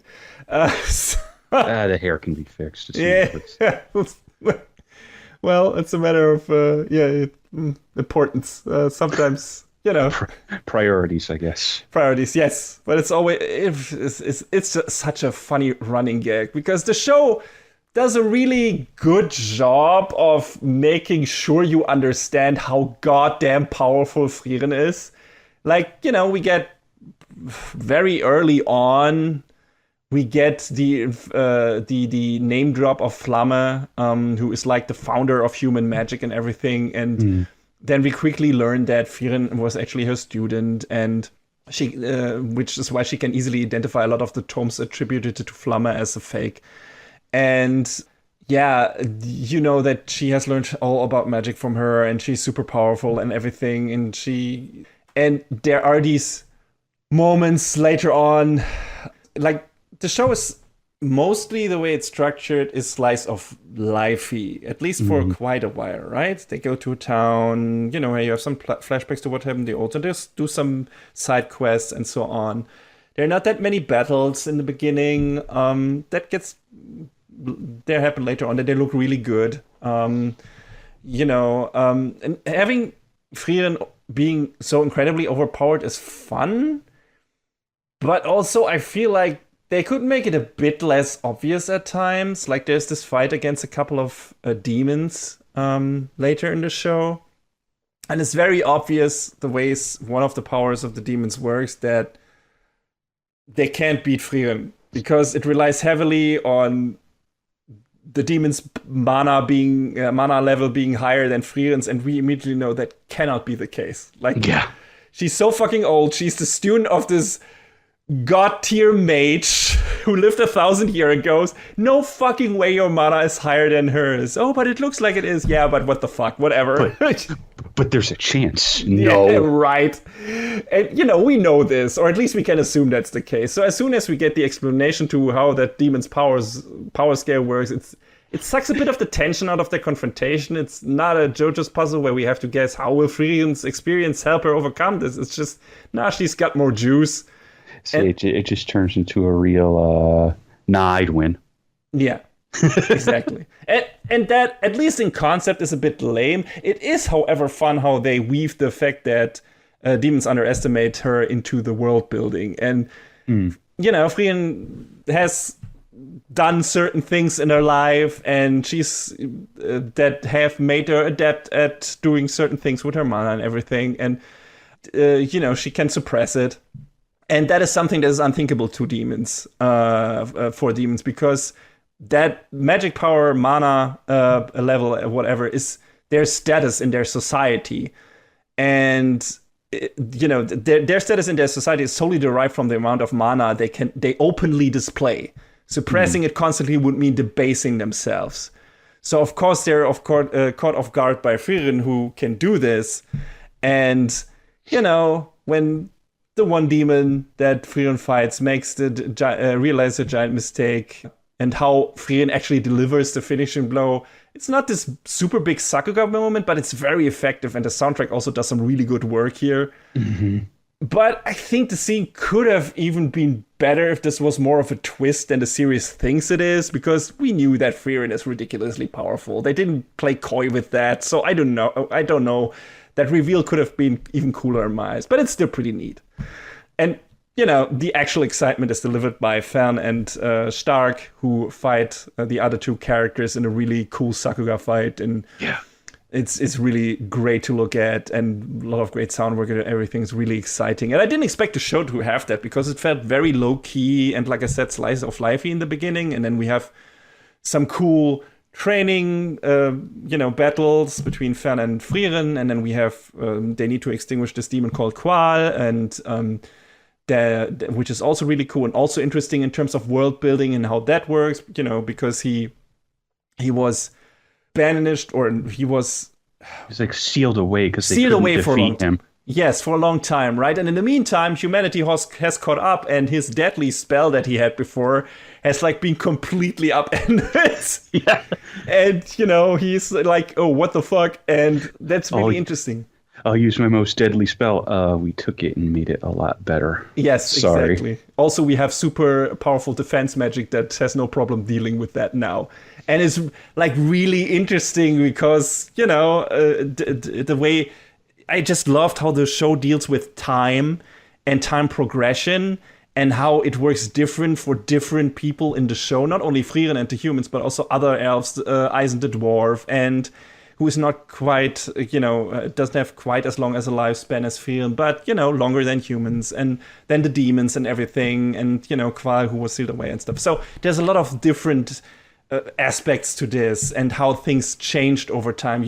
Memories, how people remember the band of heroes that Frieren was part of, remember her. Some people don't.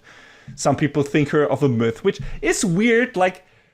She is kind of like the boogeyman in demon lore, right? Like Frieren, the demon slayer. True. So she would think that immediately when they run across the demons, they would see her and be like, oh fuck, right? They would dust off, blast off with the speed of light like Team Rocket. They would just fucking get out of there because they know they have no chance dealing with her. I would assume the way this is portrayed, like later on and explained, that they would be taught in demon school or whatever, or with demon children books. If you ever come across this elf, run. Like, take your belongings and run. And they don't. So I don't know what that says about them, if demons are kind of stupid or if they don't really educate themselves properly. But it was funny to hear that she is actually kind of like this boogeyman character in their lore or whatever, their legends. And then it's like, no, I mean, they gotta know that elves live this long and that it could be her, like if she looks exactly the same. So it was weird, but it was also really funny. Yeah, I don't know. I guess maybe because she is purported to be a legend. Yeah, maybe. It's like, she can't be here. Like, this is not important to her. She must be somewhere, I don't know, studying magic. Why would she be in this town, in this unimportant town, right? Yeah, that could be the case. I wouldn't be... it could also be the case that, they don't know what she looks like. I don't know. But then, again... coming into or playing into the theme of conveying certain things to the future or taking certain things into the future, which is also a very important thing in this show, like taking the memories of people who don't live that long as other people, like being their monument, by their living monument, which she is for her old party who, have died or will all die at a certain moment, and all the people she is with now as well, right? She is making memories with them and taking these memories into the future so that maybe people can still learn about them in the future. They won't be forgotten, right? Mm-hmm. You only really die if the memory of you dies, I think is one of the things that is also said in the show. So that's real. Considering that, I would say, like, yeah, maybe write this shit down, demons. Maybe draw some pictures. Like, draw a manga. It's just it was really funny to me. Demons, funny guys, at least to an extent. Maybe not quite as cautious as the demons from Kimetsu no Yaiba. Yeah. I feel like a lot of them, maybe don't know more what they're doing. I mean, it doesn't save them ultimately, but yeah, maybe it would do the demons from Frieren good to be a bit more cautious. But yeah, it's fun, and yeah, this journey is fun, and Frieren is a fun character, even though she's not super emotional or anything. But that's also fun part because she treats certain things so matter of factly, and her mumbling when Stark is trying to wake her. Just another 12 hours is peak Monday me. Like, I get it. So I love that moment so much. She's just like me, for real. Yeah, absolutely. But yeah, she's not alone on this second trip, right? So who does she meet in the second episode already? That becomes a very important key factor in this journey. Well, I think that's when she reunites with Heiter, who was the priest of the old party. The corrupt priest. We do a little bit of drinking on the side, even though we're supposed to be chaste. Don't worry about it. Yes, she lovingly calls him that every time he's like hungover or doing something not really, faith-ish. Not very priest-like. Not very priest-like. He is. She calls him corrupt priest or whatever. So it's fun. Yes, should they reunite for a brief moment? You're supposed to be a man of the cloth. But that's when Frieren is introduced to this girl Fern, who was an orphan from she's just an orphaned war refugee, I believe. Yes, she lost her parents in a war, and I don't know if it was war or demon attack or whatever, but when Heiter meets her, she actually tries to kill herself. I think she tries to throw herself off a cliff, and Heiter convinces her that, she should keep her parents' memories alive by not ending her own life, and, which is one of the core themes of the show, like I said. And, Fern wants to repay him by becoming a strong enough mage to look out for herself. Yeah, so Heiter takes her in, and as Heiter gets up there in age, Fern, does her best to take care of her, and like you said, she's training to do the mage stuff.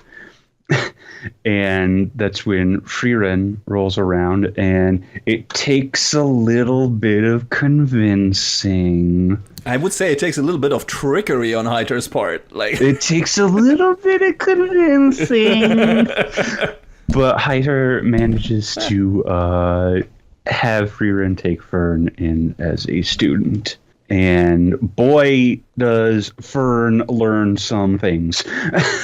Yes. I mean, she's one of the main reasons, or aside from the stuff that, what Timmel did for Frieren, Fern becomes one of the main reasons why, she acts the way she does and why she's more considerate towards humans and so on, because Fern is the daughter to Frieren, but also partially her mother, because, Frieren is really laid back and does have a different concept of time and responsibilities and everything. So Fern is always the one getting up early and making sure that groceries are being bought. And she is, very... Her time with Heiter has made sure that she knows how things are run.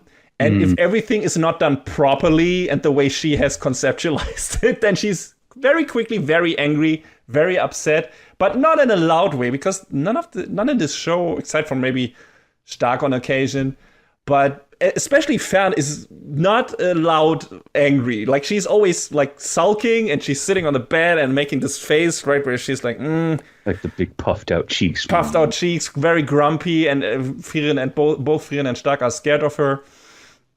But she's the worst thing she does is just very delicately, like, hammering her fists against the chests of other people. But, she has this aura around her that is very dangerous. And she becomes such a strong mage in her own right because, of course, first she's very adept to magic, apparently. But also she has a great teacher in the form of Frieren, who is just like this uber mage. And, of course, Fern is bound to become incredibly powerful. And people, of course, underestimate her a lot due to her demeanor and, the way that, because she always uses basic spells just like Frieren.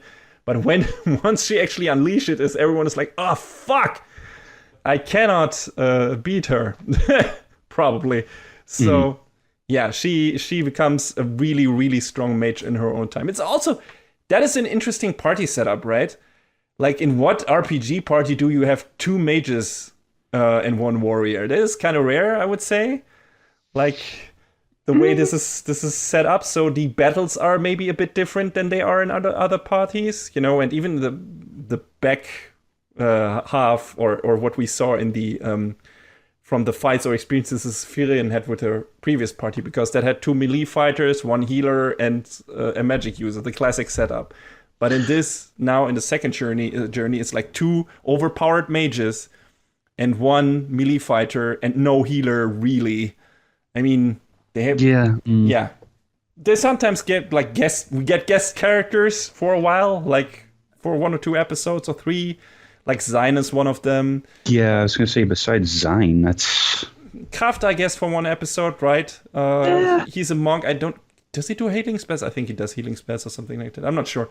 I don't remember. But Zine definitely. And, then we have later some other characters in the test exam that they partially team up with and so on. But, this is the setup. And it was kind of unusual and made the battles interesting because they're, of course, more magic focused than maybe in other shows of this kind. So that was cool. I like that. And, so... Yes, Fern becomes Frieren's apprentice and has to deal with a lot of shit.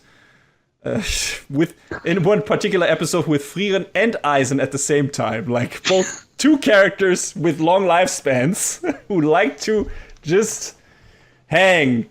And one from a tree, the other one, I don't know. And you immediately realize Fern is not okay with that.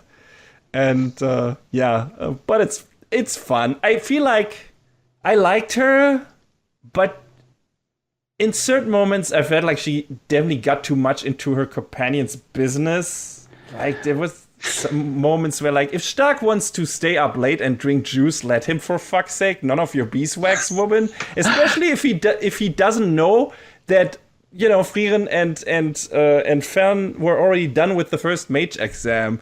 Like, Fern definitely needs to learn to relax and be less uptight, and that's part of her character journey, right? She needs to learn that she can't always just lash out at people, or just not trying to immediately withdraw herself if she is upset, but instead talk to people instead of sulking. So that's part of her journey. And so some of the moments I was like, God, Fern, relax. I mean, I get it, because they're trying to paint her as like a motherly figure to the party, which, you know, okay, I get that. A motherly or a wifely figure, because she and Stark obviously have a romance thing going on, obviously.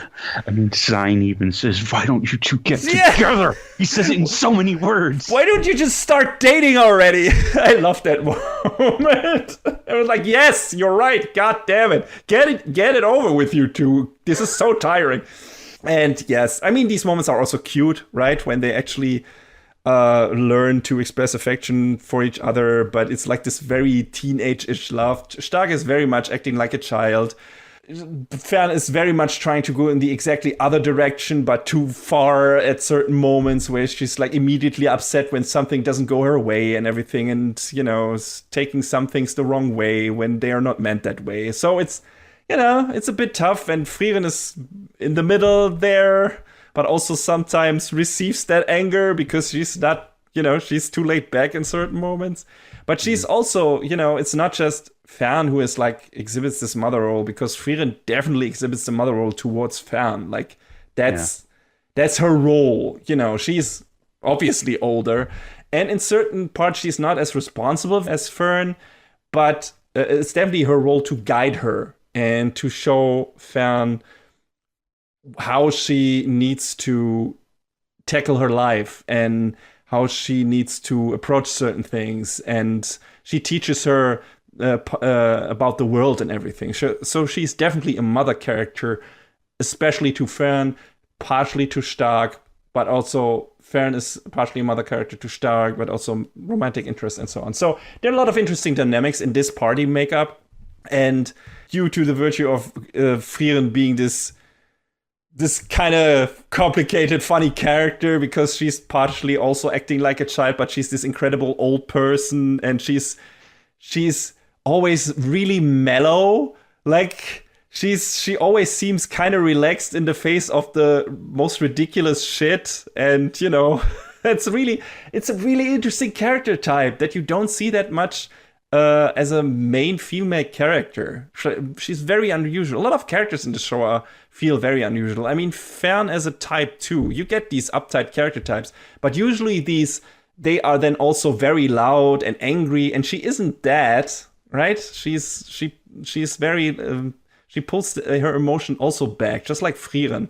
There are not that many big emotions in the show. In some parts there are, but they're more conveyed through the music, through the importance of certain character developments happening in that particular moment. They're not necessarily expressed loudly by the characters themselves. So it's a very interesting way to handle this, and I feel like that is kind of unusual. You don't see that often with these, especially with, you know, with these fantasy stories and action stories in a way.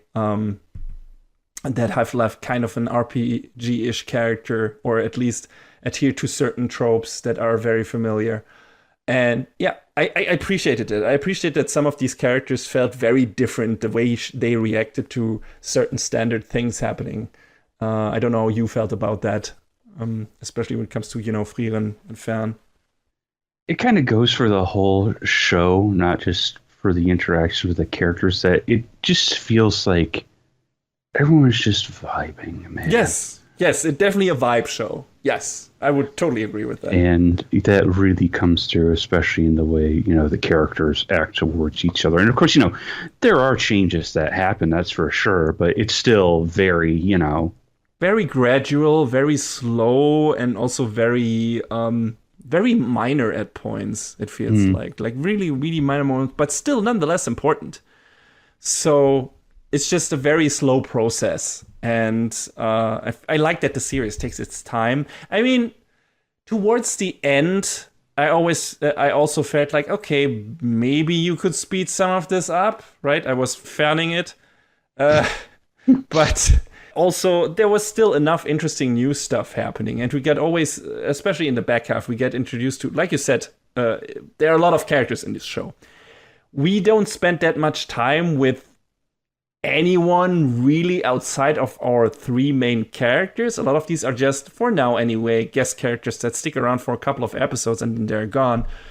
I would say like the biggest addition, at least for a while, comes in the last, 5 episodes, 10 episodes of the show, where we have like this magic exam thing going on, where we get introduced at once to a lot of new characters, and those stick around for these couple of episodes because it's like a closed off test environment, and due to that we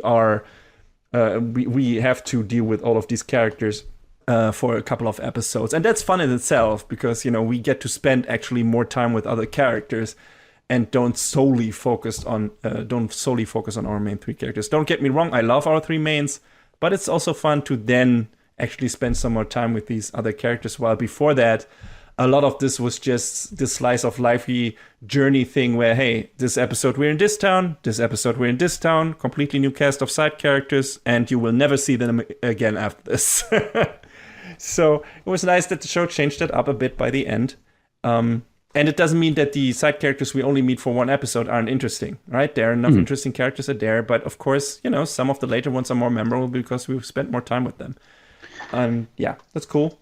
Yeah, and I mean, it kind of makes sense to that some of the characters, we don't get to see them for a long time because, it's a journey. They're constantly on the move, so not every side character is going to stick around, and it only makes sense during the mage certification exam, whatever you want to call it. That of course we're going to see. Oh God, how many characters was it? And we're going to get to know them at least a little better. A little bit. Some of them more than others, of course, right? Yeah, for sure. We'll definitely learn a lot about Denken. We learned some stuff too about Übel, about Wirbel and stuff like that. But and of course, 2 other girls, Frieren and Kana. That's it. Yeah. So definitely those.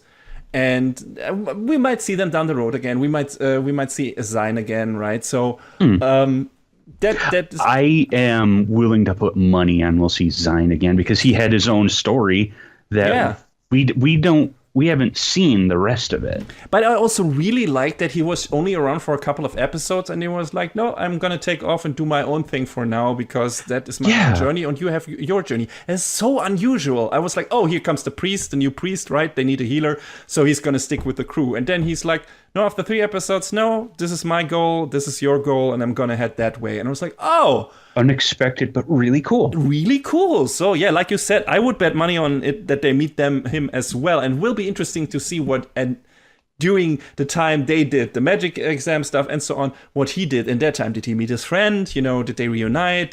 Did something else happen?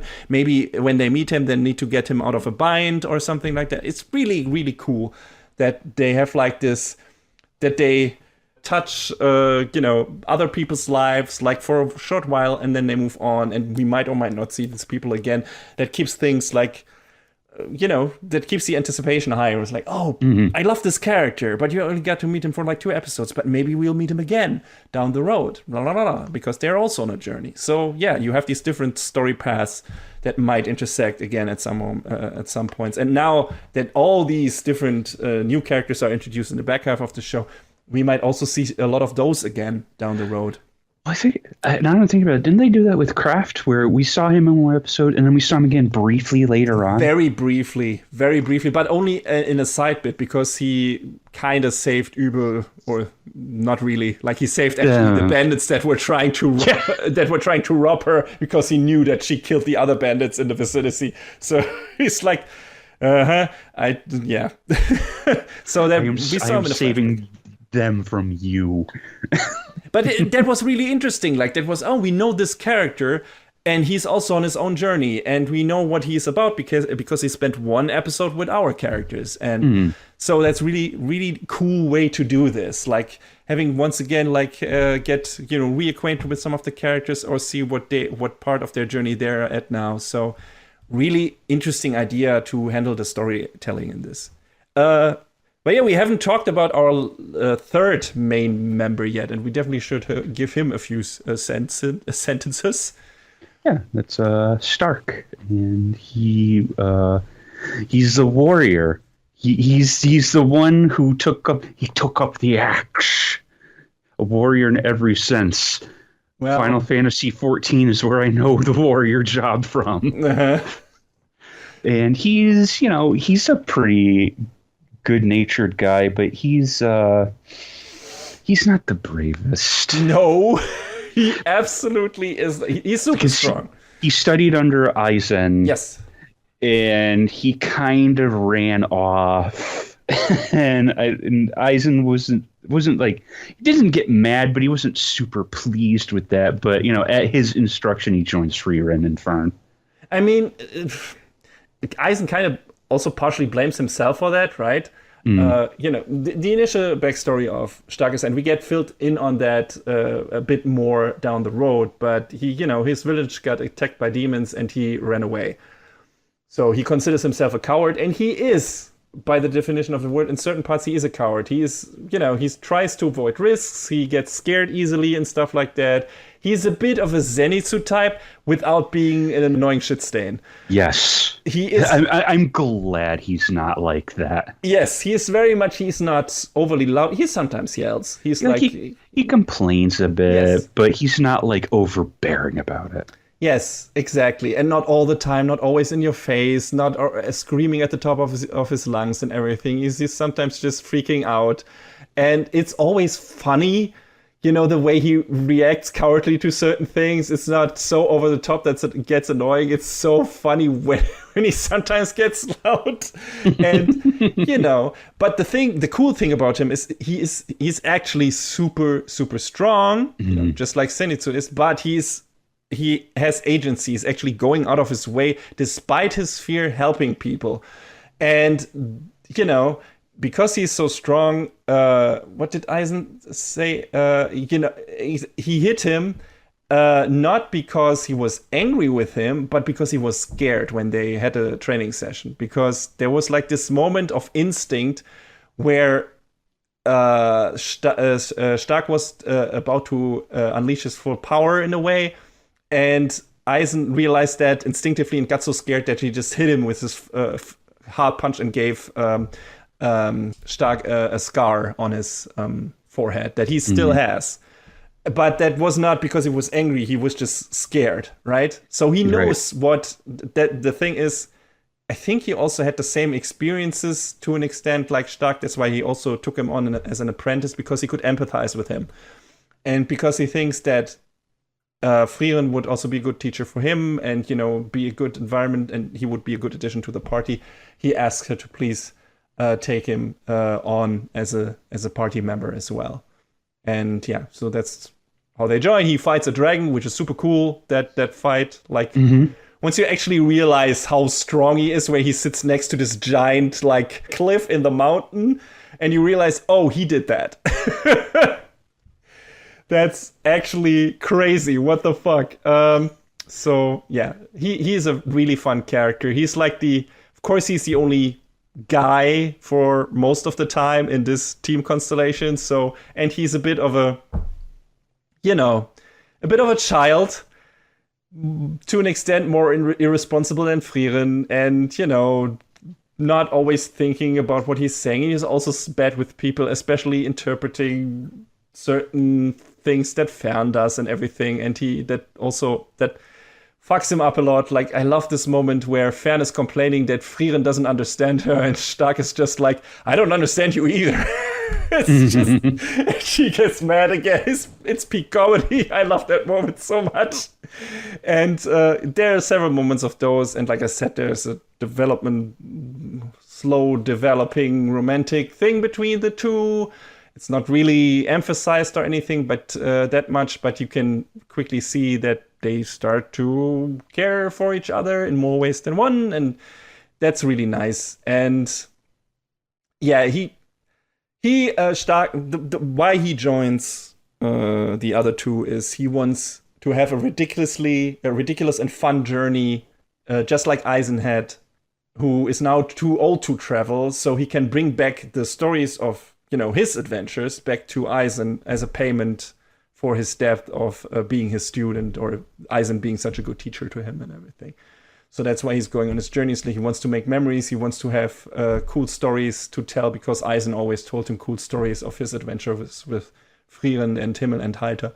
So he wants to reward Eisen for that, because Eisen is just now an old man and can't be an adventurer anymore, even though he really wants to be. So that's nice. Stark is a really nice guy.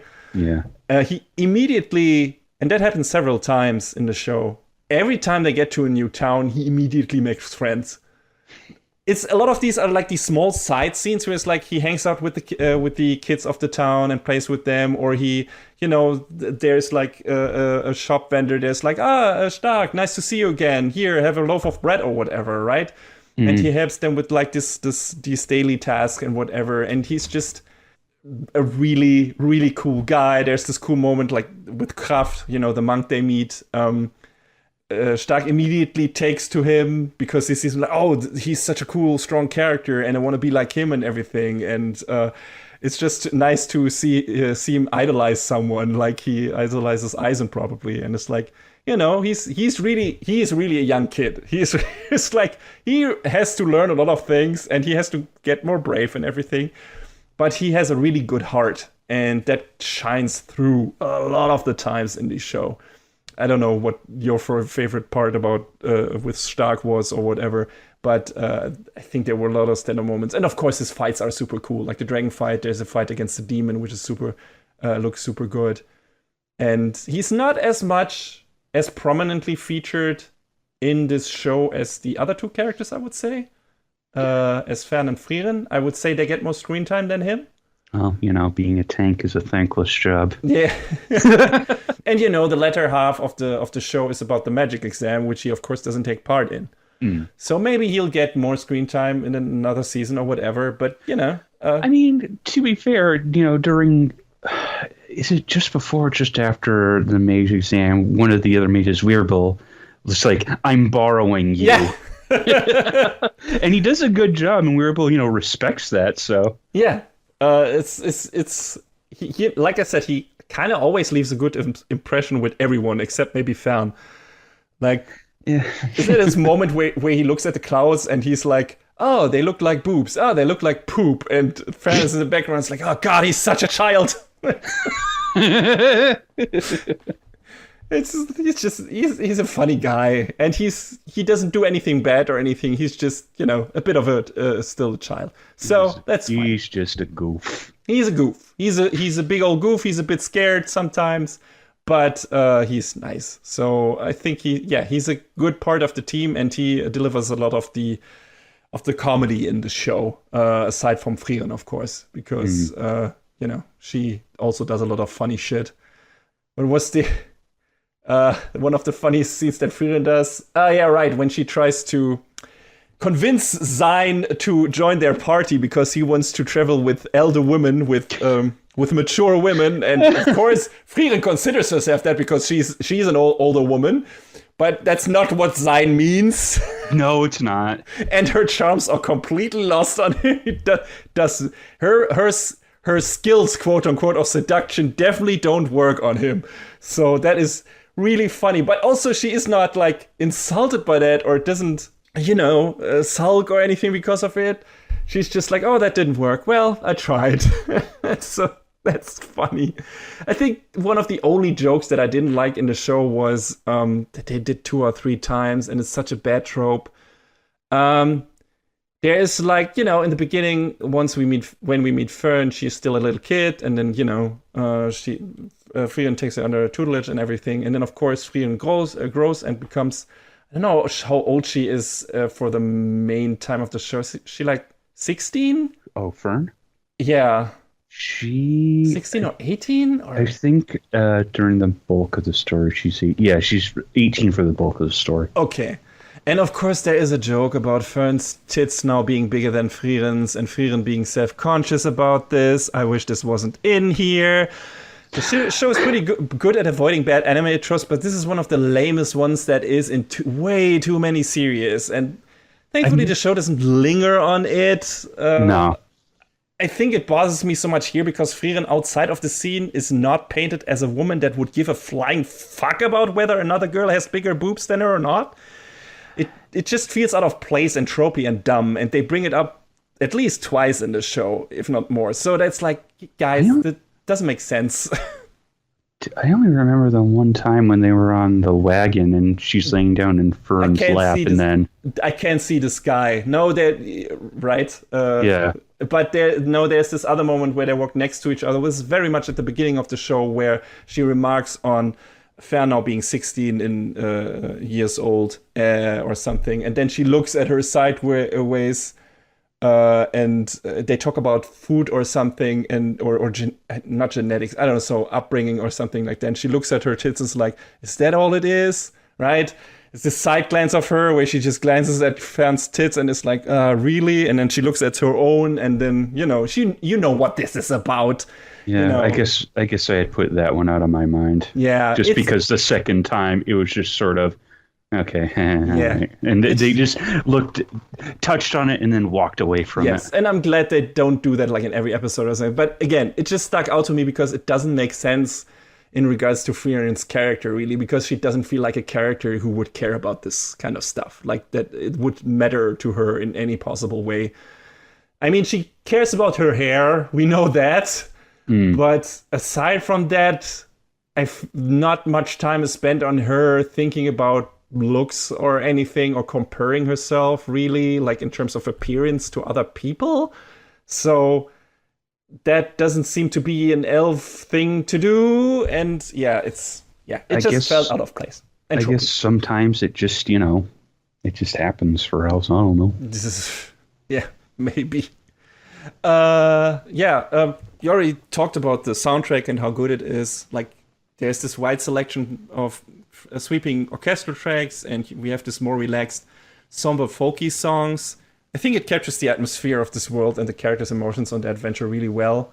They're like, when there are like actual battles, I feel like the music picks really up and gets really exciting and everything. So they also do a good job there, but they also really are able to highlight the emotional moments well with the music. So yeah, I like that a lot. And John, I think we both can agree we are just really happy to see some good fantasy anime that is not isekai or video game or light novel related. You know that one meme with I can't think of his name now. With Gordon Ramsay, finally some good food. Mm-hmm. Absolutely. Yeah. Like I'm searching my brain to think of the last time we had like a really, really good fantasy anime, and it's escaping me. There was one in recent time. I mean, yeah, there definitely was one, but we watch so much anime that's sometimes hard to remember. I think if we look at our review list, we would find one. Like, I feel like Somali and the Forest Spirit was a good fantasy. True, right? I mean, there's going to be one that I know for certain we're going to talk about next season that was also really good. So and there's a little bit of a resurgence, but it took time. Yeah, and one you haven't watched and that I really liked is Made in Abyss, right? So, but that is also a bit video game-ish feeling anyway. So, even though it's not video game related, but yeah, there's. I guess I could have made the argument that Yohane of the Parhelion kind of is. Maybe, but that's also a spin-off of something else that is something completely different, and the focus is not necessarily on the fantasy story. That's true, and then Orphan. Orphan. Yes. God, Orphan. And that's an old show, right? So, and again, light novel related. So it starts off so strong, and then it just devolves into nonsense. Like, I didn't understand. Like, I watched it beginning to end. I didn't understand what was going on at the end. I guess Orphan's a god now. I don't know. Okay. But yeah, I think this one is, just in terms of being a clear-cut fantasy anime with a really interesting concept, it's really stellar. And I recently talked to a colleague of mine, and she's into fantasy stuff and actually writing her own fantasy novel right now and everything. So I recommended, because she's also into history, I recommended Vinland Saga to her. But I also definitely will recommend this one to her, because this is just a really good fantasy story, period, in all aspects. And then it has this interesting hook with the different experience of time going for it. So yeah, cool shit. What you said earlier, that this is mostly a vibe show. I would agree to that, like I said, and it's one of the strongest, or one of the things where you notice that maybe the most, that it's nice that they stay a while always at the place where they do one of the side quests after the fact, like in the city, for example, after defeating the demons, or in the magic in the city after doing the magic exam and so on. And we have like these, hey, we're having a party, or we eating something, or we buying shit or whatever, and it's good vibes, like with these characters hanging out in this environment and not immediately moving on to the next thing, the next step on their journey. So that was definitely one of the things that stuck out to me. Like, what was a good one? Episode 12 is like this great character-focused episode. There's enough funny bits in there, like Frieren wanting to give Stark a potion that dissolves clothes for his 18th birthday.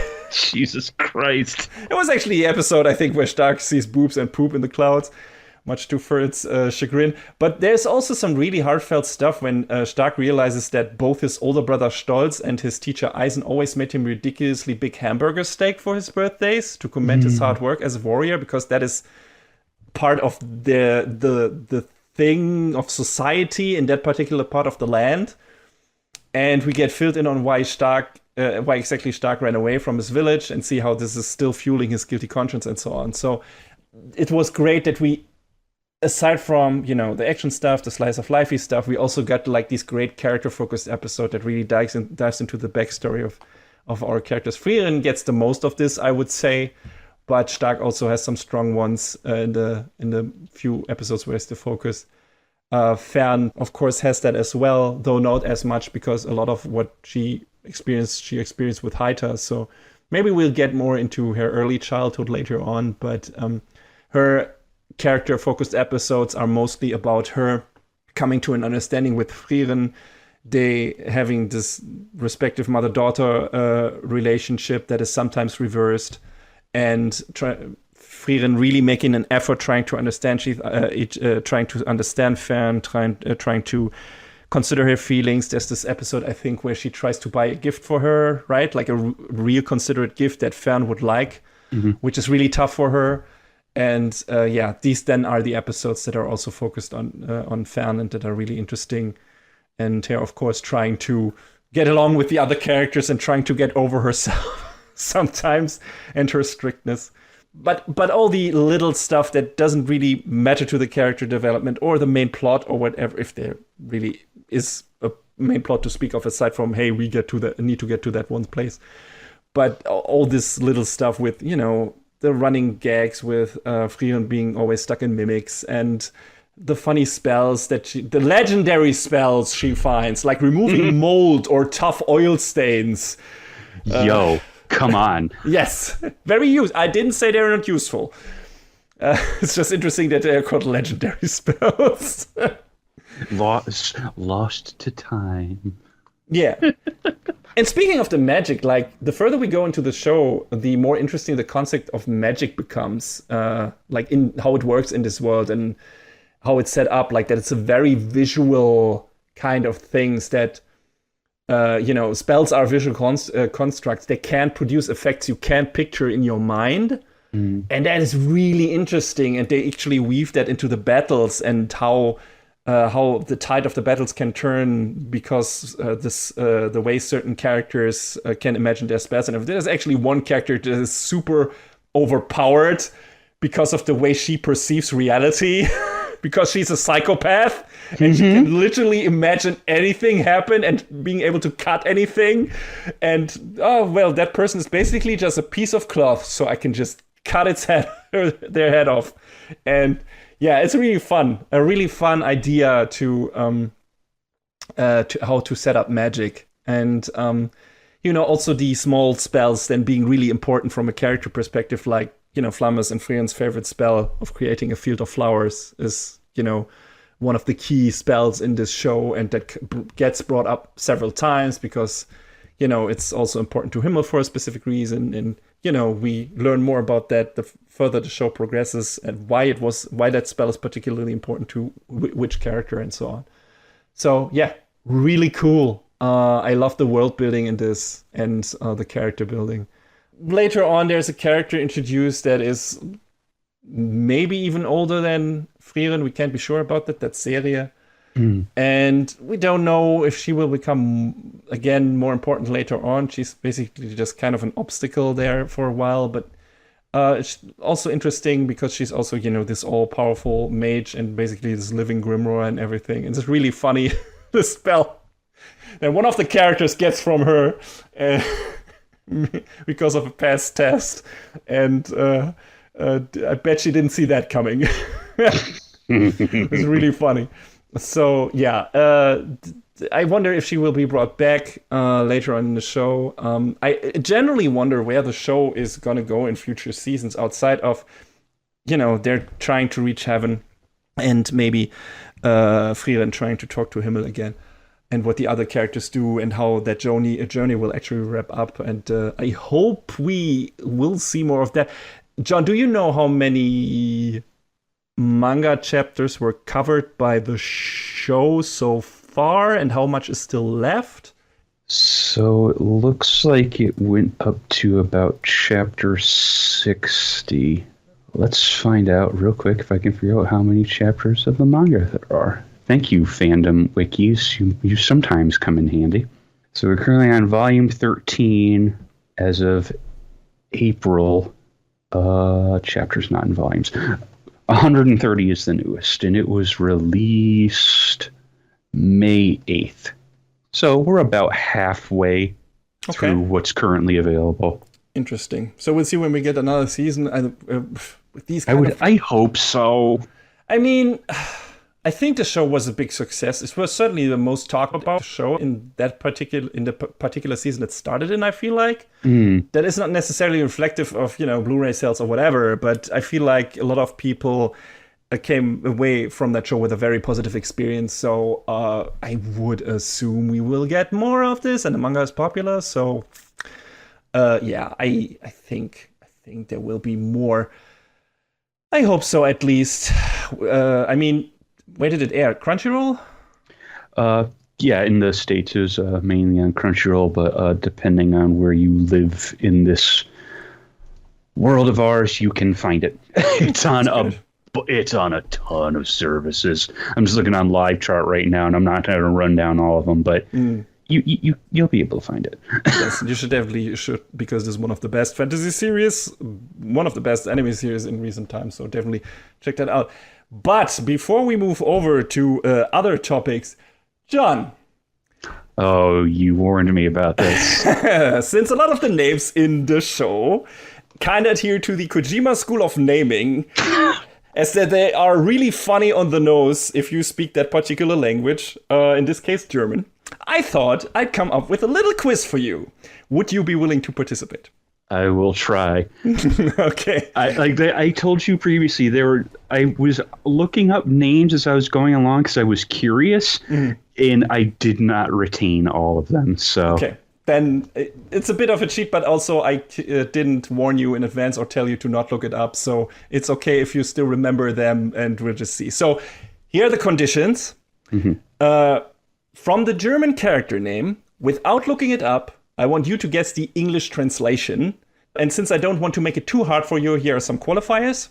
It's going to be only character names, no places or monsters. Yes, there are also a lot of those that have on-the-nose names, like that beachside town called Warm. But no, just characters for this quiz. And only characters whose names have a direct connection to either a characteristic or skill that defines them.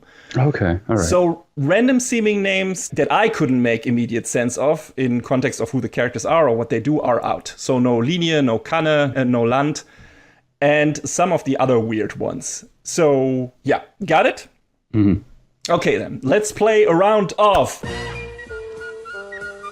How Kojima is that German name?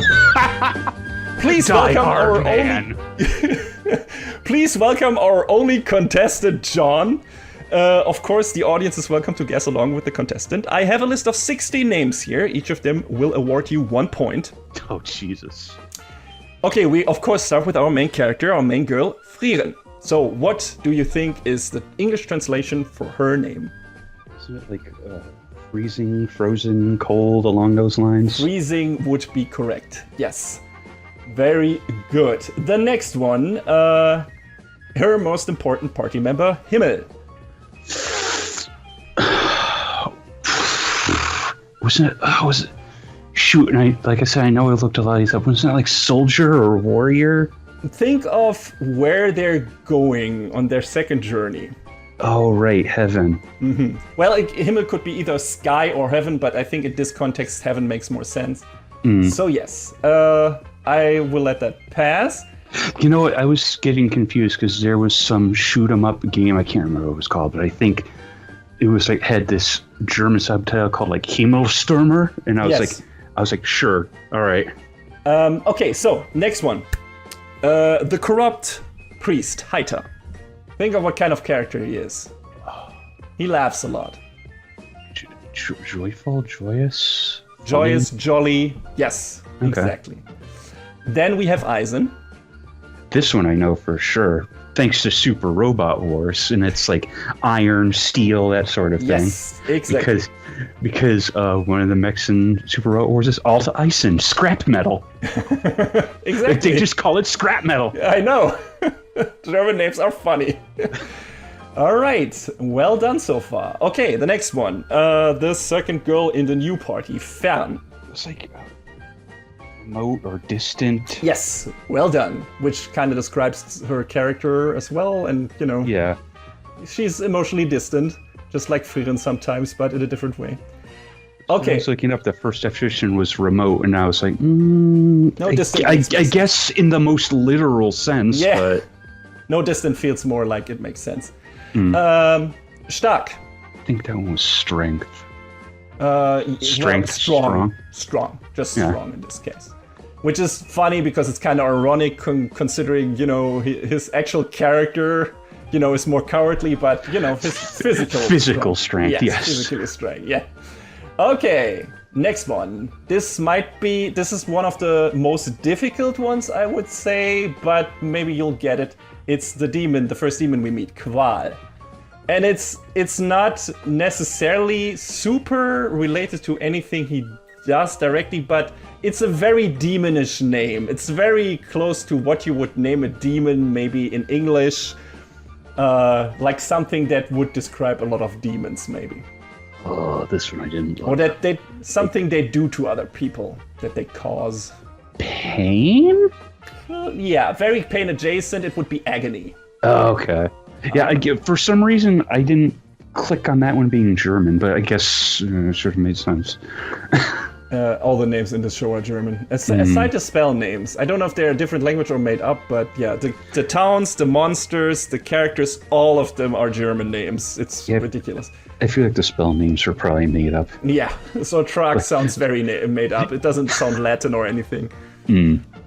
Okay, another demon, Lügner. What does he do? He talks a lot and not necessarily. I'm trying to remember. It's about the things he says and what they are. Confidence? Brashness? Nope. I'm not sure then. Liar. Oh. He lies a lot. Okay. That's right, yeah.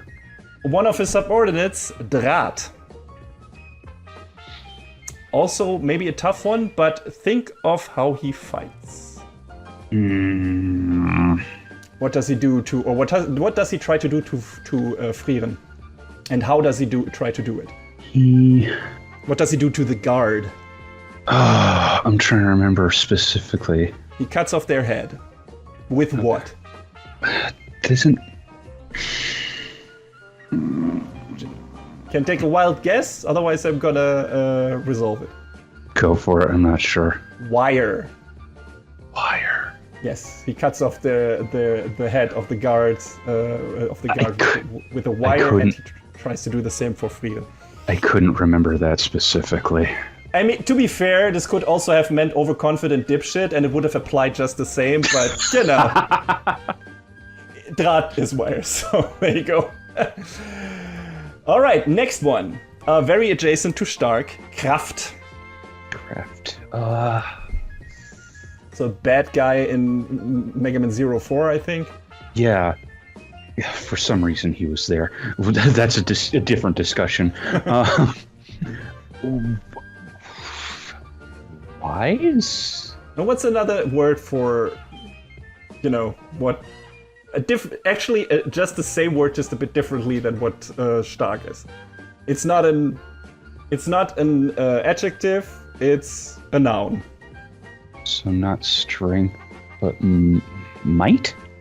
Well, okay, no. Stark was strong, so Kraft is strength or power, whatever you want to call it. Oh, okay. That works. I let it count. Might works as well.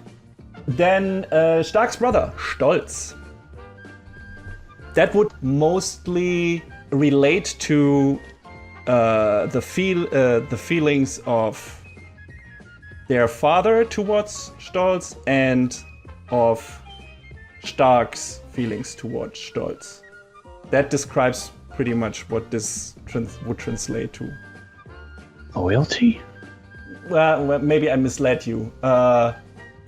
Like, he is like the poster child warrior of this town, right? Like, he's the example. So what do you think does their father feel towards Stolz? Pride? Right. Correct. Yes. Very good. All right. Then we have our favorite psychopath girl, Übel. This one I actually know is evil. Yes, very good. Which I kind of picked up on because it's spelled different. It's technically spelled wrong, but there is a Yu-Gi-Oh card called Yubel. So. Oh, really? Interesting. Yeah, they spell it. They tried to dumb it down and they spell it Y-U instead of U with the umlaut. Okay. Maybe they didn't have that available. I don't know. Not every keyboard has umlauts. That's not much of an excuse. That's true. But yeah. Okay. This one is maybe, again, a bit tougher. But it relates to her powers. Lawine. So what kind of spells does she use? What element are they based in? One of them was... Kane was the one with water spells. Lawine was the one with... Oh, right, ice. Right, so, but it's not directly ice. It's something that relates to ice and snow and is a force of nature. Blizzard? No, try to think of mountains. Something that occurs there that is related to snows. Oh, avalanche? Yes! Very good. Okay, alright. We have 3 more. You're doing well. You're doing super well. Okay, so Denken. He is a very smart man. So what does he do a lot? That's an easy one. He did a lot of... Was it like a lot of reading or studying? Close enough, but that would be another character. That would be Lernen. And I thought this was not evident enough, so I didn't pick him. But no, it's something you do every day. Something you might do right now because of this quiz. Thinking? Yes, exactly. Okay. Think or thinking. Laufen. She's a very quick girl. She has speed-based spells. So what could this mean? It's something you do. Running? Yes, very good. And our final one, maybe the most difficult one. I didn't actually want to put it in here, but I thought it was funny. Oh. and that is Richter. And that more relates to not necessarily anything not to his spells, not to his outward appearance or whatever, but it kind of relates to how he acts towards other characters. Indifferent? I don't know if indifferent is the right word. I feel like he has certain preconceived notions about a lot of the characters and he likes to verbalize them. What kind of person does that? What would you call such a person? Not a racist. No. I was gonna say no. I was gonna say I hope not, but that's what immediately comes to mind. No. Well, if that doesn't help you, it is also a profession in the judicial system. Oh, the biggest one, probably.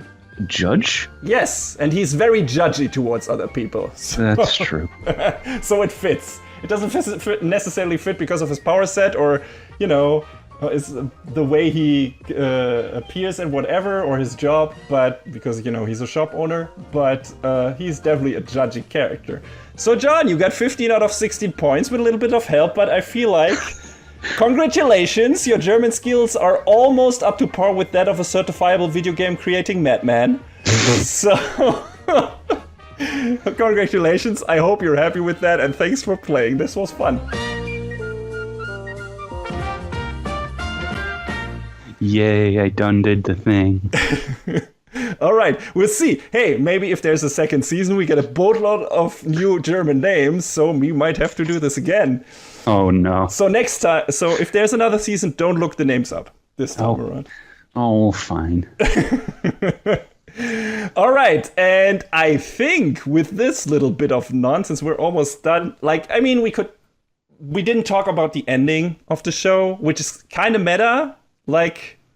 There's this thing where the scene where Himmel says that saying long tearful goodbyes would be embarrassing if one was to meet their companions again down the road. And of course, a show that can't quite be sure if it will get another season, and with a somewhat abrupt end right in the middle of the story would leave us with that sentiment. So that kind of makes sense and it's funny. It's like, hey, maybe, dear audience, we'll see each other again. So don't shed big tears of sorrow, and we're not going to say long, tearful goodbyes. We're just going to end it here and move on. So, yeah, that felt appropriate, but it was also a bit funny. But yeah, love this show. I love that one of the core themes is don't ignore the needs of the ones right in front of you, even if their burdens seem insignificant in the grand scheme of things, which is a thing that, becomes important to all of our main characters over the course of the series. And yeah, I like I said, I loved it, John. I think you feel the same, especially, as a fantasy anime that is not relying on other stuff. Light novel or isekai stuff. Oh, we forgot Ancient Magus Bride. That is also a good fantasy anime. Right. I was thinking about it before, and I was like, well, I guess it kind of counts, and that was Dai no Daiboken. Yes. In a way. That counts as well, I guess. I mean, that is also kind of video game adjacent. Kind of. So, yes. So, but it doesn't behave necessarily like a video game, maybe so. Yeah. This is definitely one of the best ones we've seen in recent time, I would say, together with Ancient, from my side of things, with Ancient Magus Bride and with Made in Abyss and Somalia and the Forest Spirit, which we also only got one season of, which is a shame. But maybe that will also anytime, maybe come back. We'll see. But yes, before we leave you for this season, and this has already been an incredibly long episode, but as usual, in our season finales, there's still one little thing we have to do.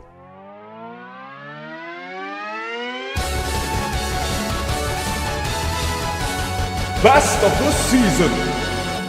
Alright, yes. Best of the season. John, we didn't review that many shows this season. You and I together, we reviewed 2. I reviewed another one. So there's not a wide selection. But nonetheless, this was really tough for me. For you, it was probably easier because you had only two to pick for, and I don't know for which you would go. I like Frieren a lot, don't get me wrong, but that might get a second season. And also it was more of a chill out anime than one that, grabbed me fully from beginning to end. It was something to, turn on after work and relax and everything. It had good character moments and everything, but I was not completely gripped by the story from beginning to end. It was just like always, oh, this is interesting and this is nice and this is cool. But I was just clamoring to watch the next episode each week and so on. So I don't know. Again, love the show, but I don't know, in the face of the other two, I probably won't make it best of the season. I would love to give it to Undead Unluck, just because I love its two main characters so much, and the story, action and animation is also great. It's nothing to sneeze at, but that series is still ongoing as well, so it might get another chance, even if it aired on Disney Plus. I hope it will, because otherwise I feel really bad, because I think I'm giving this to Brave Bang Bravern. Because that show, just like Undead Unluck, also caught me completely off guard, surprised me in several different ways, made me laugh a lot. Just had a generally great time with it. So hilariously self-aware and fourth wall breaking, so unusual for what, at the beginning seems like a normal mecha show. It's a great one and done with a short runtime, so I can't recommend it enough for someone who is in the mood for something pretty weird and special. But really, in my heart, Undead Unluck and Bravern really share the number one spot this time around, with Frieren being a very close second, but I have to pick one. So it's gonna be Bravern, because that's just such a one-of-a-kind, ridiculous, dumb anime that you just don't always get. And the other two have a chance to, again, be on the list again. So I'm just gonna pick that one. But yeah, since we partially get to have our cake and eat it too, John, what is your pick, or what do you favor out of the two shows that you reviewed this season?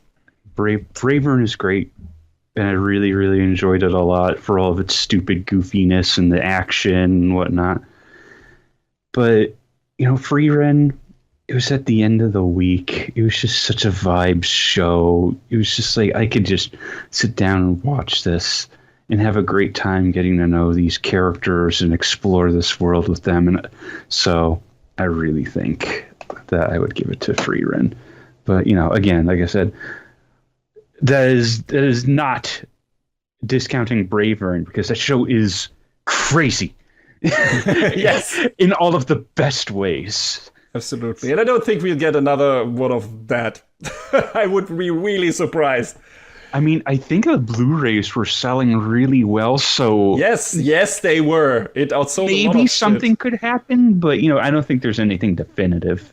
Yes, we'll see. I mean, maybe a movie or something ridiculous, but I feel like the story, the way it finished up, works really well. It was very definitive. Yes, closed off thing, really, really well done character arcs and everything. So I wouldn't be sad if we didn't get more of that. I of course would welcome it, but I wouldn't be sad if we didn't. So. That's fine. I hope we get more of Undead Unluck. I hope we get more of Frieren, because those stories are not finished. So I don't want to read the manga.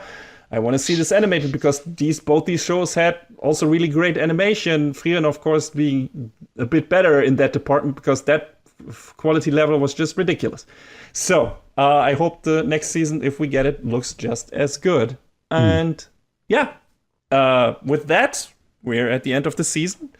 The new premieres are not too far away, and we're gonna see all of you again once those come around, and we've watched those that interested us, and then we're gonna give you a sneak peek and our first review of the next season. What will that be? Well, you might say after the usual outro rant and listen to the teaser, and then you might get an idea what it might or might not be. So until then, see you around, guys. So long, everybody.